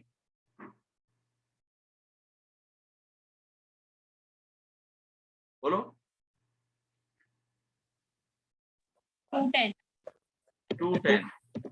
210. आगे, अब डिमांड और सप्लाई इक्वल हो गए, इक्वल और ग्रेटर के लिए ऊपर वाला फॉर्मूला चलेगा। अब आप ये फॉर्मूला यूज करके सॉल्व करेंगे, राइट? जिसमें सिर्फ सप्लाई ही सब्स्टिट्यूट करना है। तो 50 माइनस 30 20, 20 into 13 260. 260. तो आगे के दोनों वैल्यू 260 आएंगे। ओके, लास्ट भी 260 आएगा। अब इस केस में यहां तक हम लोग यूज करेंगे नीचे वाला formula, 50 into demand minus 30 into supply minus plus 0 into supply minus demand. ये वाला फॉर्मूला यूज करके ये सिलेक्टेड वैल्यू निकालेंगे, जो मैंने अभी सिलेक्टेड, जो सेलेक्ट करके दिया है, राइट? तो इसके अकॉर्डिंग पहला वैल्यू बोलो। फर्स्ट कैलकुलेट करने के लिए डिमांड कितना लेंगे आप? 10, तो 50 into 10 minus 30 into 14, what is answer? 80. 80। Next answer. सिर्फ आपको डिमांड बढ़ाते जाना है, क्योंकि सप्लाई तो फिक्स है। Yes, tell me 130। Yes, sir. Next, demand बढ़ा के 12 कर दो, 180. 14 ही रखना है, बट फॉर्मूला वही यूज होगा जो मैंने सेलेक्ट किया हुआ था, सेकंड वाला फॉर्मूला। Yes, 180. 180, नीचे 230. 230। अब यहाँ पे फॉर्मूला बदल जाएगा, बिकॉज यहाँ डिमांड और सप्लाई इक्वल हो गए। Yes, equal sir. और ग्रेटर के लिए फॉर्मूला चलता है। तो इसको 50 माइनस 30 इंटू सप्लाई 14 है, तो 20 इंटू 40, 280. 280। Any doubt? ये पूरा टेबल समझा आपको? Yes, sir. Very good. अभी एवरी टेबल को उसके करस्पॉन्डिंग प्रोबेबिलिटी से मल्टीप्लाई कर देंगे, जैसा कि फॉर्मूला में लिखा है। अब देखो, मैं वापस स्टेप दिखाता हूँ। सेकंड स्टेप में क्या लिखा है? Find the expected profit matrix. उसके लिए कंडीशनल प्रॉफिट मैट्रिक्स, जो अभी आपने मैट्रिक्स बनाया वो कंडीशनल प्रॉफिट मैट्रिक्स है, उसको उस करस्पॉन्डिंग प्रोबेबिलिटी से मल्टीप्लाई। तो मैं यही इसको ही कॉपी कर लेता हूँ और एक इसमें कॉलम ऐड कर देता हूँ प्रोबेबिलिटी का। अब मल्टीप्लाई करके बोलते जाना। देखो, तो मैंने ये पूरा कॉपी कर लिया, राइट? ये मैंने डिमांड लिख दिया, एक प्रोबेबिलिटी का मैंने कॉलम ऐड किया, और ये प्रोबेबिलिटी का वैल्यूज क्वेश्चन में ऑलरेडी दिया हुआ है, तो मैं वहां से ही नोट डाउन किया। और ये अंदर के जो वैल्यूज है ये आपने बनाया इधर, इसको मैं कॉपी कर देता हूँ, क्योंकि इन्हीं के साथ मल्टीप्लाई कर दें, राइट? अब चलो, फर्स्ट वैल्यू को 0.1 से मल्टीप्लाई,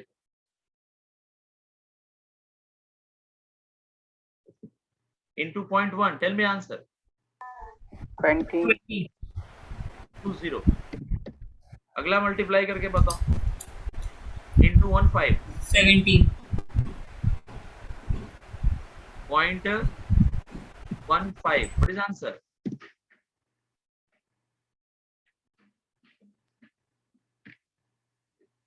टू 200 into 0.15 नहीं कर पा रहे आप लोग.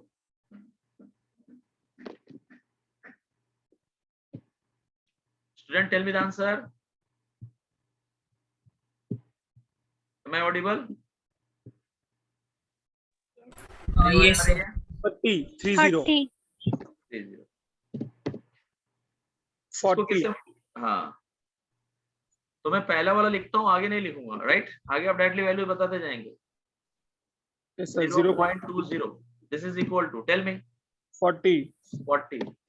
नेक्स्ट Then वाले को भी 0.25 से 50. मल्टीप्लाई. 50. 50. 60. 60. अभी मैं आगे कैलकुलेट नहीं करता हूँ. आई मीन डायरेक्टली आप मल्टीप्लाई करो, मैं एडिट करके लिखूंगा. इस ये जो वैल्यू है 170, उसको किससे मल्टीप्लाई करेंगे? 0.10. 0.10. 17. 17 आएगा. 17. नेक्स्ट वाला 220 को 0.15 से मल्टीप्लाई करके बोलो. 220. 33. 33. आप साथ में टेबल भी बना के रेडी रख लेना. ये पूरा बॉक्स रेडी कर लो और उसके अंदर वैल्यू साथ में सब्स्टिट्यूट करो. नेक्स्ट वैल्यू बताओ.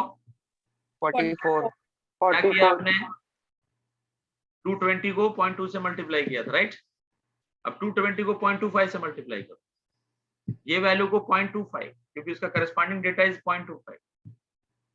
What is answer? 55. 55. नेक्स्ट वाला 220 into 0.30. 66. 66. Tell me the next value. 14. 14 आएगा. नेक्स्ट वाला 190 into 0.15.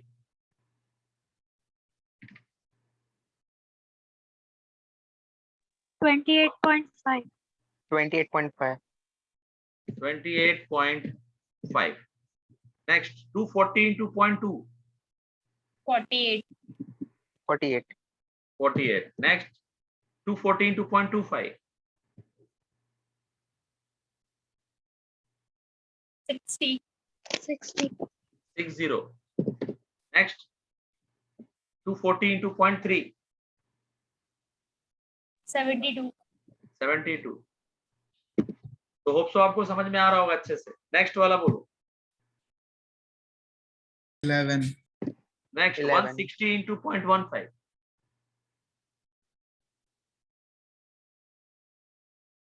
160 into 0.15. 24. 24. 210 into 0.2. 42. 42. 260 into 0.25. 65. 65. 260 into 0.3.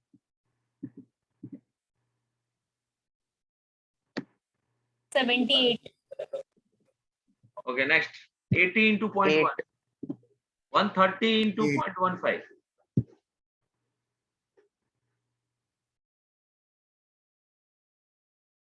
18.5. Sorry, 19.5. 19.5. Okay, next 180 into 0.2.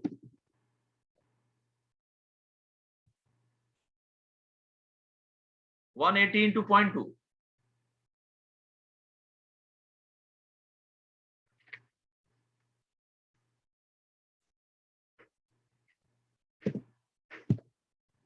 'Next value.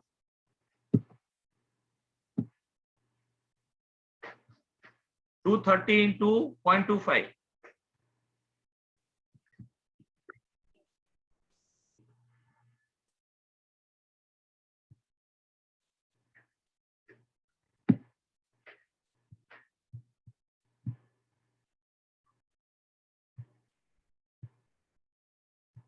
'Okay, so tell me the next value.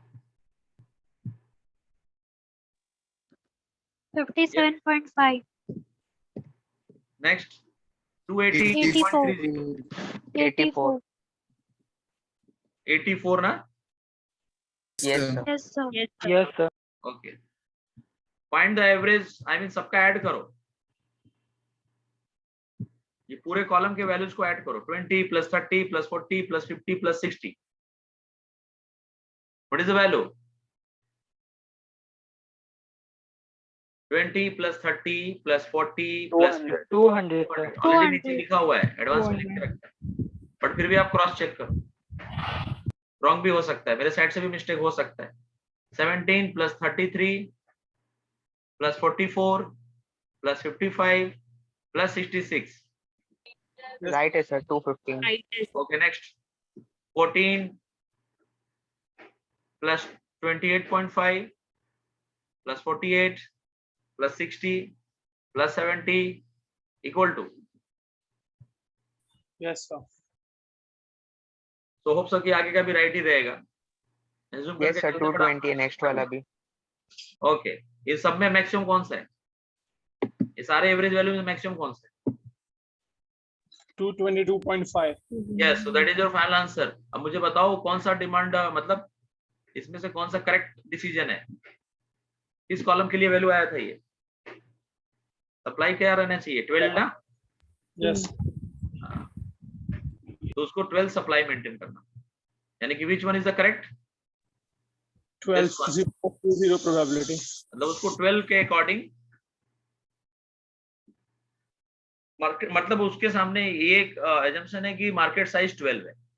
उसके सामने 4 options थे ना कि market size it may B 10, 11, 12, 13, 14. तो finally उसने क्या प्रेडिक्ट किया कि 12 is the perfect market size, मतलब वो 12 के अकॉर्डिंग वर्क करेगा. अंडरस्टूड? उसको सप्लाई कितना मेंटेन करना है?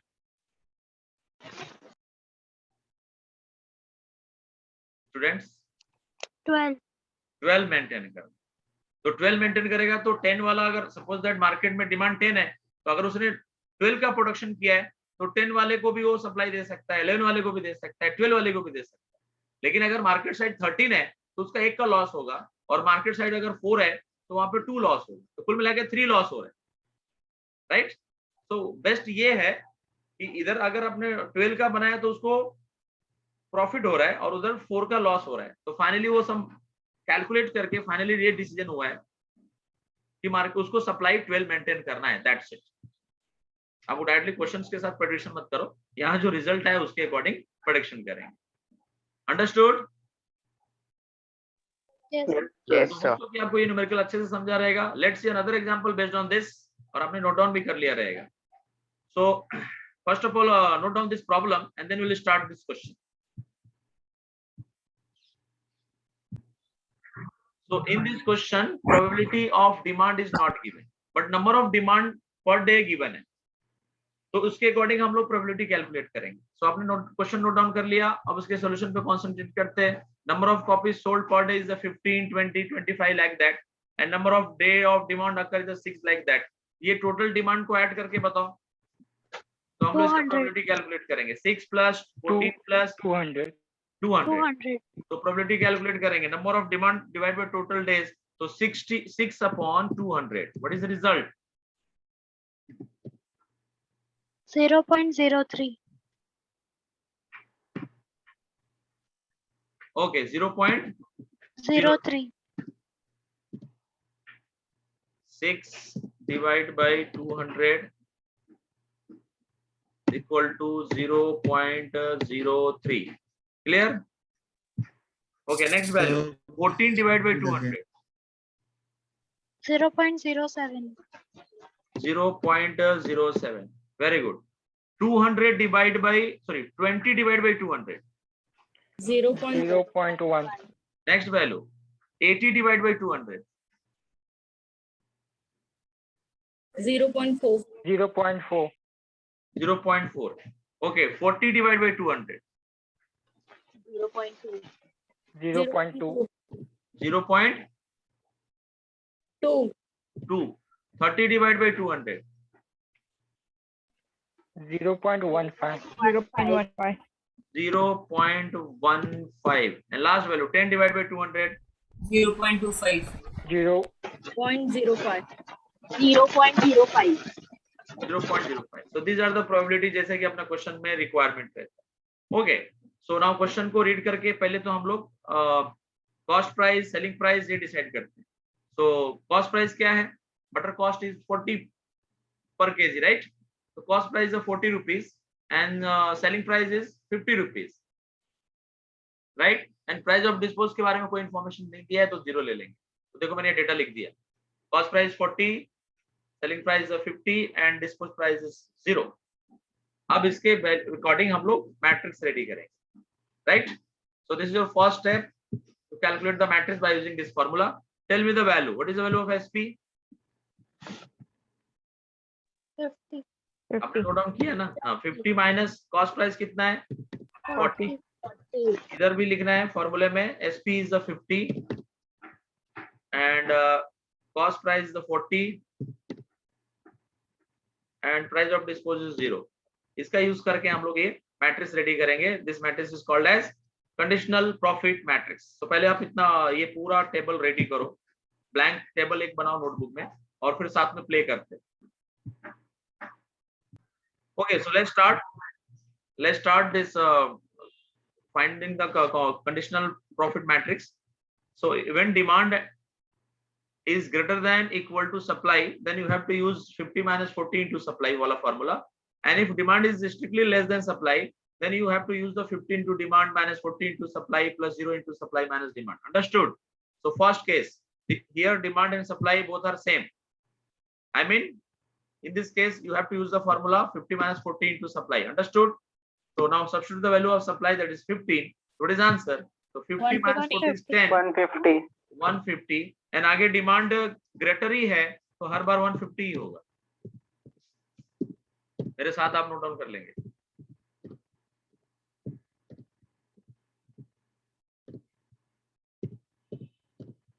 होप सो क्लियर है.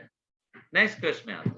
Now demand is less than supply because demand 15 है, supply is 20. So now here supply is greater, then you have to use another formula. Second one. So second one में आप substitute करके values बताओ. इसके अंदर तो 50 into demand. Demand is 15. 50 into 15 minus 40 into supply is the 20. And plus rest part is 0. What is answer? Minus 50. Minus 50. Minus 50. Okay, tell me the another value. Now demand and supply both are equal and rest value demand is greater. So यहाँ पे हम लोग अभी इसके onward ये पहला वाला formula use करेंगे जिसमें सप्लाई फिक्स है 20. तो कितना आएगा? 200. 200. तो आगे सारे वैल्यू 200 होंगे. यस, तो 200 नोट डाउन करो.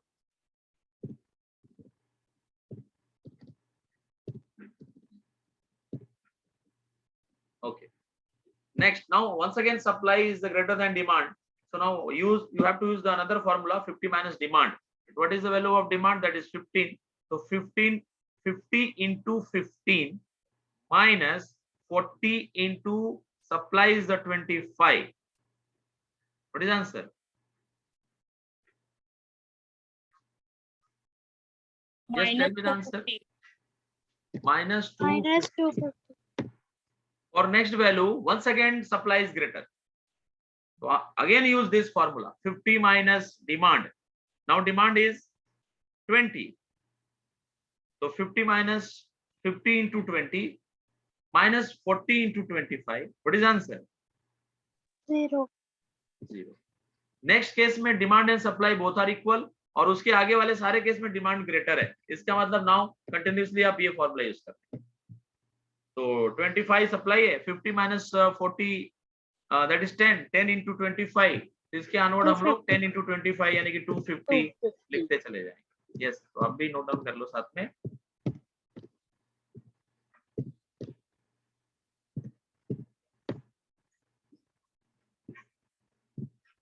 होप सो यहाँ तक क्लियर है. Yes. Okay, next. Yes, sir. Now demand next case में सप्लाई ग्रेटर हो गया. सप्लाई ग्रेटर हो जाएगा तो अनदर फॉर्मूला यूज करेंगे. ये वाला फॉर्मूला। तो ये जो नीचे फॉर्मूला लिखा हुआ है, दिस फॉर्मूले को हम लोग कितनी बार यूज करेंगे, जब तक सप्लाई ग्रेटर है। तो ये फॉर्मूला हमको फर्स्ट वैल्यू के लिए भी यूज करना है, सेकेंड के लिए भी यूज करना है, राइट, एंड थर्ड के लिए भी यूज करना है, बट फोर्थ ऑनवर्ड ये ऊपर वाला फॉर्मूला यूज करेंगे। अगर आपको समझ गया है तो पहला वैल्यू बताओ। फर्स्ट वैल्यू के लिए कैलकुलेशन क्या होगा, 50 into 50, minus 40. हाँ 50 into 15 minus 40 into 30 equal to, what is answer, minus minus 450 450। Next वाले के लिए -200 minus 200 -200, बिकॉज डिमांड अभी आपने 20 कर दिया। नेक्स्ट के लिए डिमांड 25 कर दिया, सप्लाई 30 लिया, सेकंड फॉर्मूला यूज किया, व्हाट इज आंसर,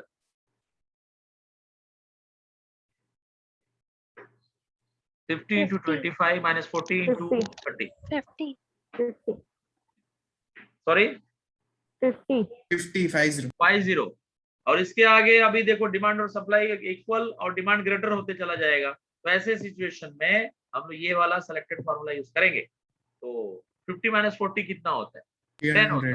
30 से मल्टीप्लाई करके आपको फटाफट लिख देना, 300. 300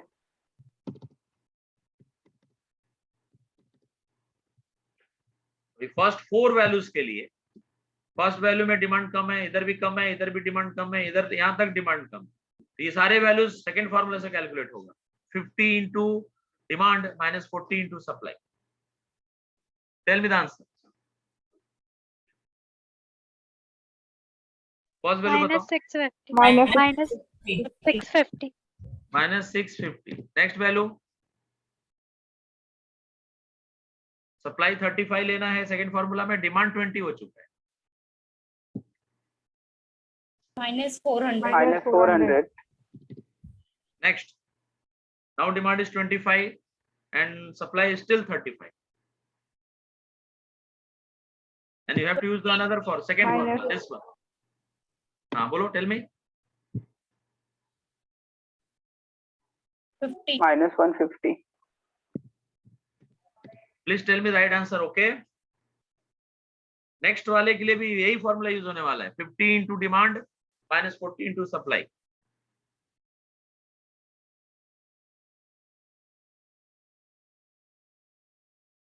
Hundred. 100. ओके, नाउ अभी डिमांड और supply both are equal and आगे इसके डिमांड ग्रेटर ही है, तो आपको ये फॉर्मूला यूज करना है फर्स्ट वाला। तो 50 minus 40 is 10, सप्लाई 35, तो 350। 350. तो 350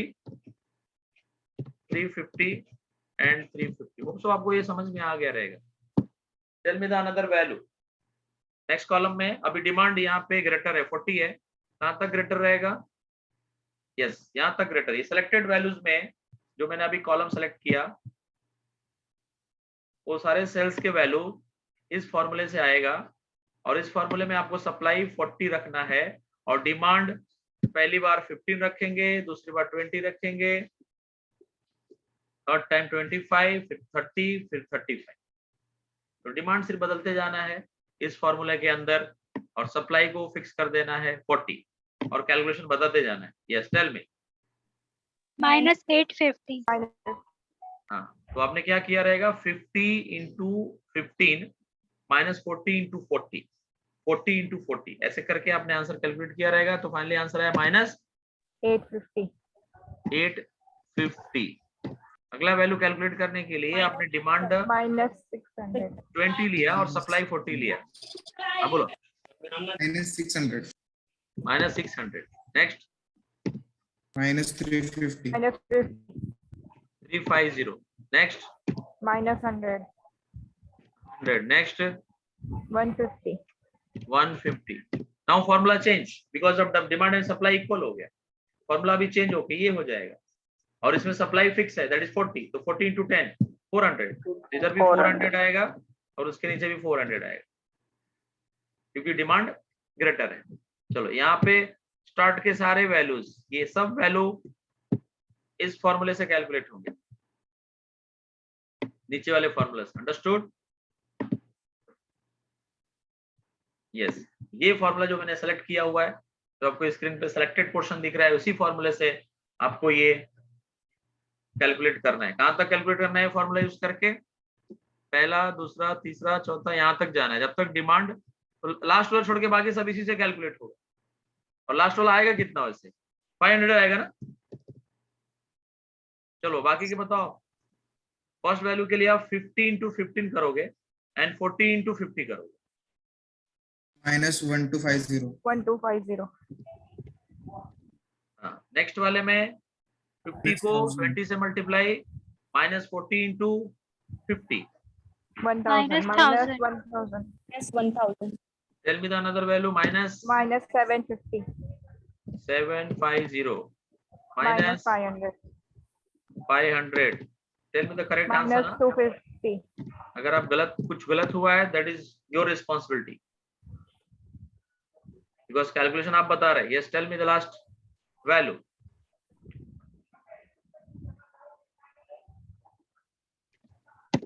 Zero. 0. So this is your conditional profit matrix. अभी एवरी कॉलम को हम लोग उसके करस्पॉन्डिंग प्रोबेबिलिटी से मल्टीप्लाई करेंगे। तो इसको मैं कॉपी कर लेता हूँ। ये देखो मैंने प्रोबेबिलिटी ऑलरेडी नोट डाउन करके यहाँ पे लिखा हुआ है, जो हम लोगों ने स्टार्ट में कैलकुलेट किया था। ये मैं दिखा देता हूँ। फर्स्ट स्टेप में क्वेश्चन में एक्चुअली प्रोबेबिलिटी दिया नहीं था, तो हम लोगों ने कैलकुलेट किया। ठीक है, ये वैल्यूज को मैंने वहां पे नोट डाउन कर लिया, कॉपी करके यहाँ पे पेस्ट कर दिया फर्स्ट कॉलम में। यहाँ पे देखो मैंने फर्स्ट कॉलम में पेस्ट कर दिया। और यहाँ पे कौन से वैल्यूज आएंगे, यही वैल्यूज पूरे के पूरे मैं वहां पे कॉपी पेस्ट करने वाला हूँ, और उसको करस्पॉन्डिंग प्रोबेबिलिटी से मल्टीप्लाई करके 1 बाय 1 आंसर बोलते जाएंगे। यस, तो पहला 150 है, उसको 0.03 से मल्टीप्लाई करो। 150। 4.5. हाँ, तो ऐसे करके आप बताते जाओ, मैं लिखते चलता हूँ और आप भी साथ में लिखते रहना। 4.5। नेक्स्ट 150 को 0.7 से मल्टीप्लाई किया। 150 10.5. 10.5. हाँ, please tell me correct answer. If wrong then this is your responsibility. 15. Next 150 into 40 correct है? 60. Yes, sir. Next 150 into 0.2 30. बोलो। 150 into 15 22.5. 150 into 0.5 7.5. yes, -50 into 0.03 50 into 0.03 -1.5. 200 into 0.7 140. 140 तो नहीं आएगा। 14 आएगा. 14. 200 into 0.1 20 मैंने लिख दिया। 200 को 0.4 से मल्टीप्लाई करो।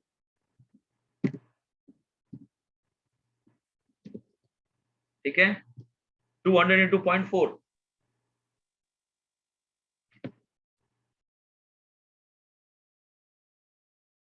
80. बहुत स्लो जा रहे हो आप लोग। ये क्वेश्चन एग्जाम में 5 मार्क्स के लिए आते हैं। Okay, next 200 into 0.2 40. 200 into this 0.15 30. 200 into 0.5 0.05 है, सॉरी। चेक करो करेक्ट है क्या? Yes, sir. Yes, tell me the answer. -7.5. Next तो जीरो ही है, 25 हो जाएगा। नेक्स्ट 250 into 0.4 100 250 into this 0.25 0.2 यानी कि 50। 50. Yes. हाँ, मतलब मैं इसी कॉलम को, ये जो कॉलम है इसको मैं मल्टीप्लाई करते जा रहा हूँ करस्पॉन्डिंग वैल्यू से। आगे भी वही करूंगा। इसमें मैंने कुछ कैलकुलेट कर लिया है, आगे का बताओ। 37.5.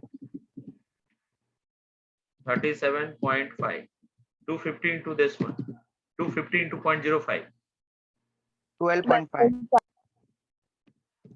थोड़ा फास्ट कैलकुलेट करेंगे हम लोग। बोलो इसका वैल्यू बताओ।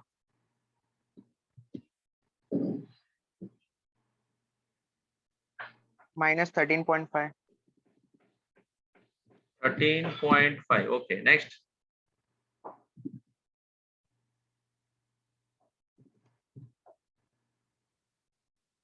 Correct है? Minus 14, yes. Yes, sir. चलो 50 into 0.15 आएगा. 3 into this 300 into 0.4. 120. 300 into 0.2.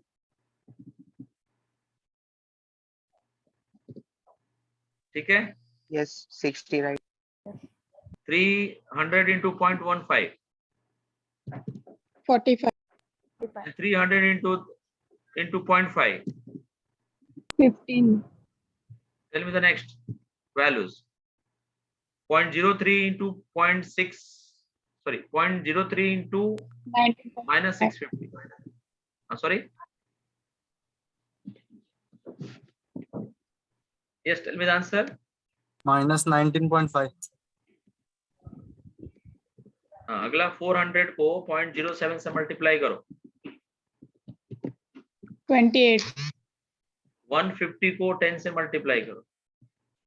100 को 40.4 से मल्टीप्लाई करो. 350 को 2 से मल्टीप्लाई करो. 0.2 से.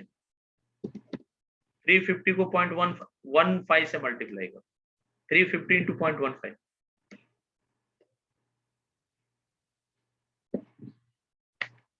350 into 0.15. 52.5. लास्ट वाला कैलकुलेशन बताओ. 350 into 0.05. 17.5. 20.5. Very good. Next value. Yes. 850 into 0.03. Minus 25.5. 600 into 0.7. 350 into Minus 0.1. 42. Correct. 350 into 0.1. 35 आ गया. 100 into 40. 0.4 है तो 40 आ जाएगा. 150 into 0.2. 30 आ जाएगा. 400 into 0.4. तो 15 into 4 60 आएगा. And 400 into 0.5. तो 4 into 5 20 आएगा.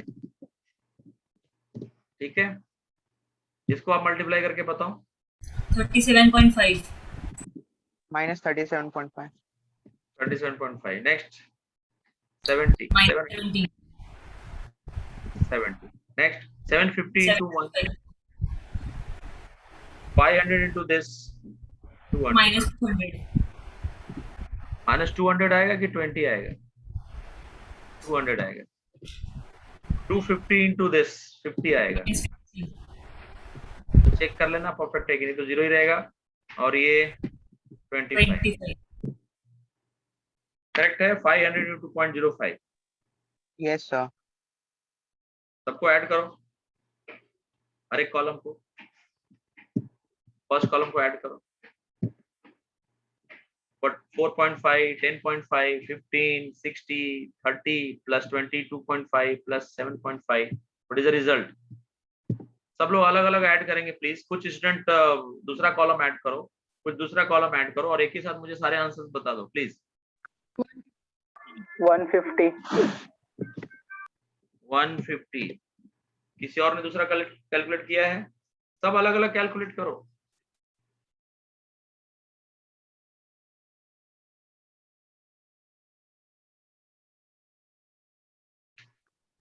सर लास्ट वाले कॉलम का minus 407.5. हाँ, लास्ट वाले कॉलम का कितना बताया आपने? Minus 407.5.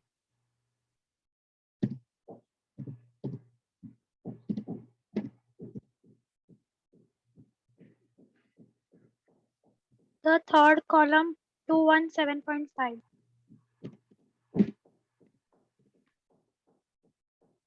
Next. Second column, third, fourth column, fifth column, sixth column बताओ.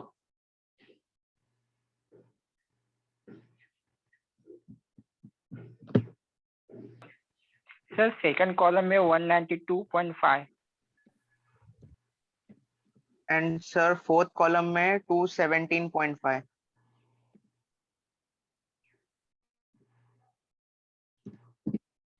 217.5 217.5 और पहले वाले में भी 217.5 आया क्या? कुछ तो गलत हुआ है फिर। ये दोनों चेक करो। यस सर, दोनों में सेम ही आ रहा है।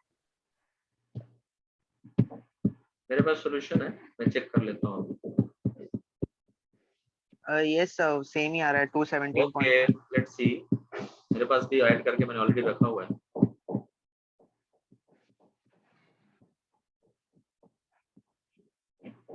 यस दोनों में सेम आ रहा है। नेक्स्ट वैल्यू बताओ। 117.5। नेक्स्ट वाले में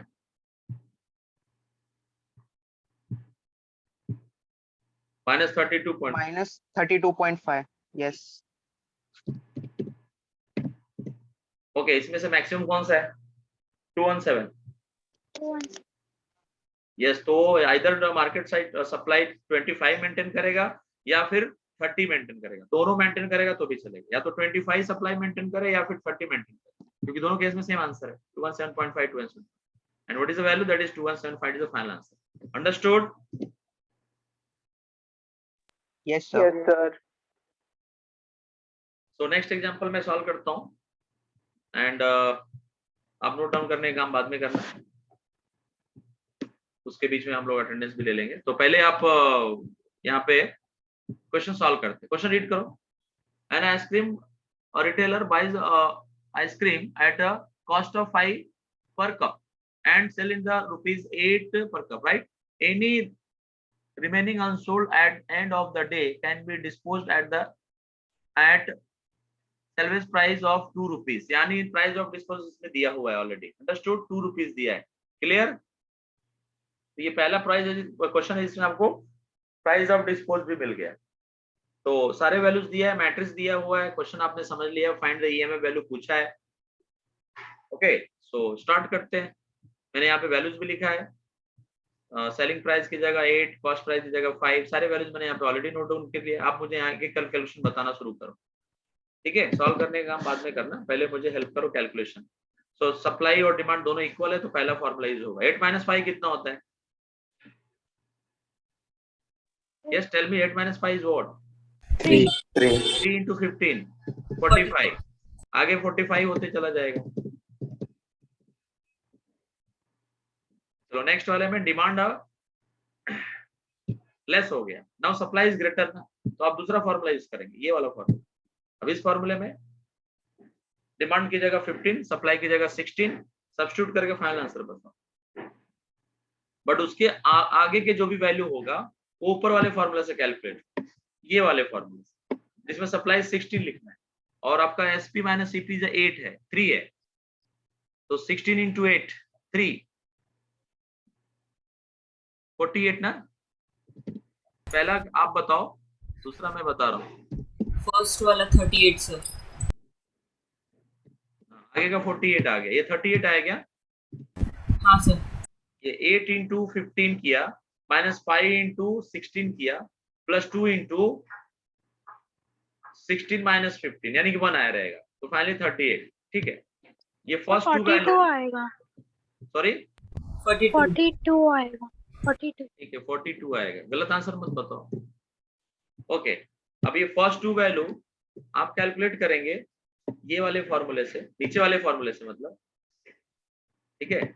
इस फॉर्मूले से आप कैलकुलेट करेंगे फर्स्ट टू वैल्यू, और बाकी के जो वैल्यू है जहाँ पे डिमांड और सप्लाई इक्वल होना शुरू हो गया, यानी 17 और 18 के लिए मैं लिख देता हूँ, क्योंकि उसके लिए 8 - 5 इंटू सप्लाई करना है, और 8 - 5 इज 3 और सप्लाई इज 70, तो 3 into 17 51, तो ये तो 51 आएगा, नीचे भी 51 आएगा। ऊपर के दो वैल्यू आप बताओ।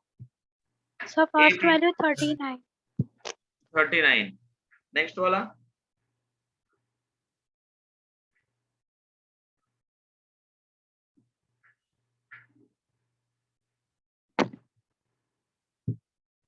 इसका तो 54 में लिख देता हूँ। अब इतना टाइम क्यों लगा रहे हो? मुझे लगता है बताना पड़ेगा मुझे। फर्स्ट वैल्यू 37 आएगा।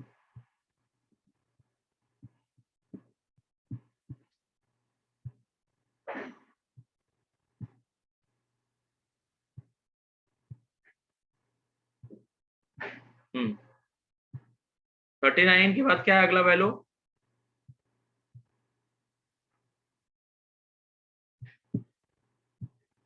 के बाद अगला वैल्यू 45 है। ओके,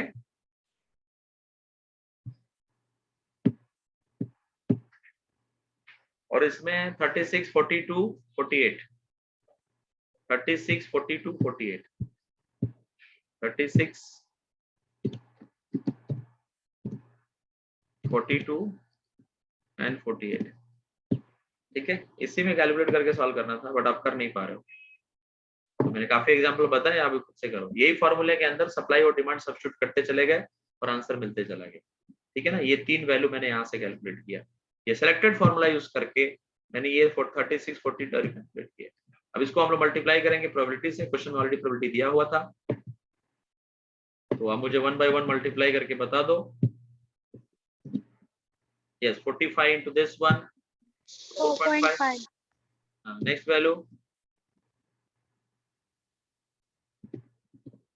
9, 9.0 ऐसे करके सारे वैल्यूज आ जाएंगे, राइट। तो अब इस पे ज्यादा कंसंट्रेट नहीं करते हैं, बहुत एफर्ट लिया आपने, वेरी गुड।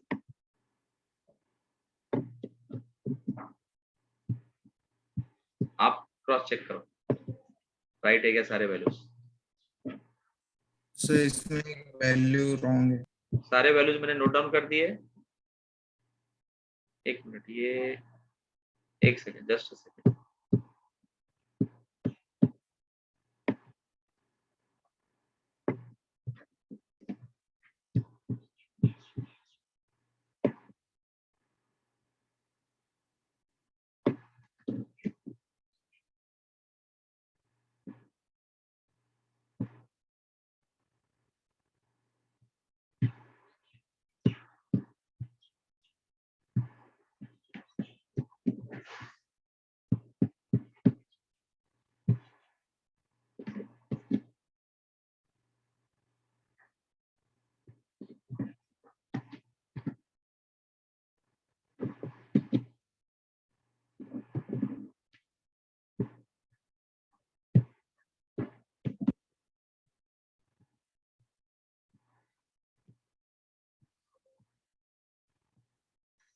इतना टाइम में तो निकाल लिए रहते हैं हम लोग।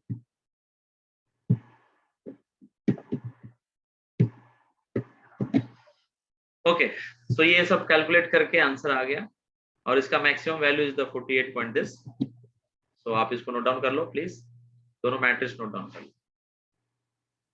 पहले आप क्वेश्चन नोट डाउन करो, ठीक है, पहले आप क्वेश्चन नोट डाउन करो, बाद में सॉल्यूशन नोट डाउन करें। So that's all for today. आगे का जो मेथड्स है हम लोग नेक्स्ट लेक्चर में डिस्कस करेंगे।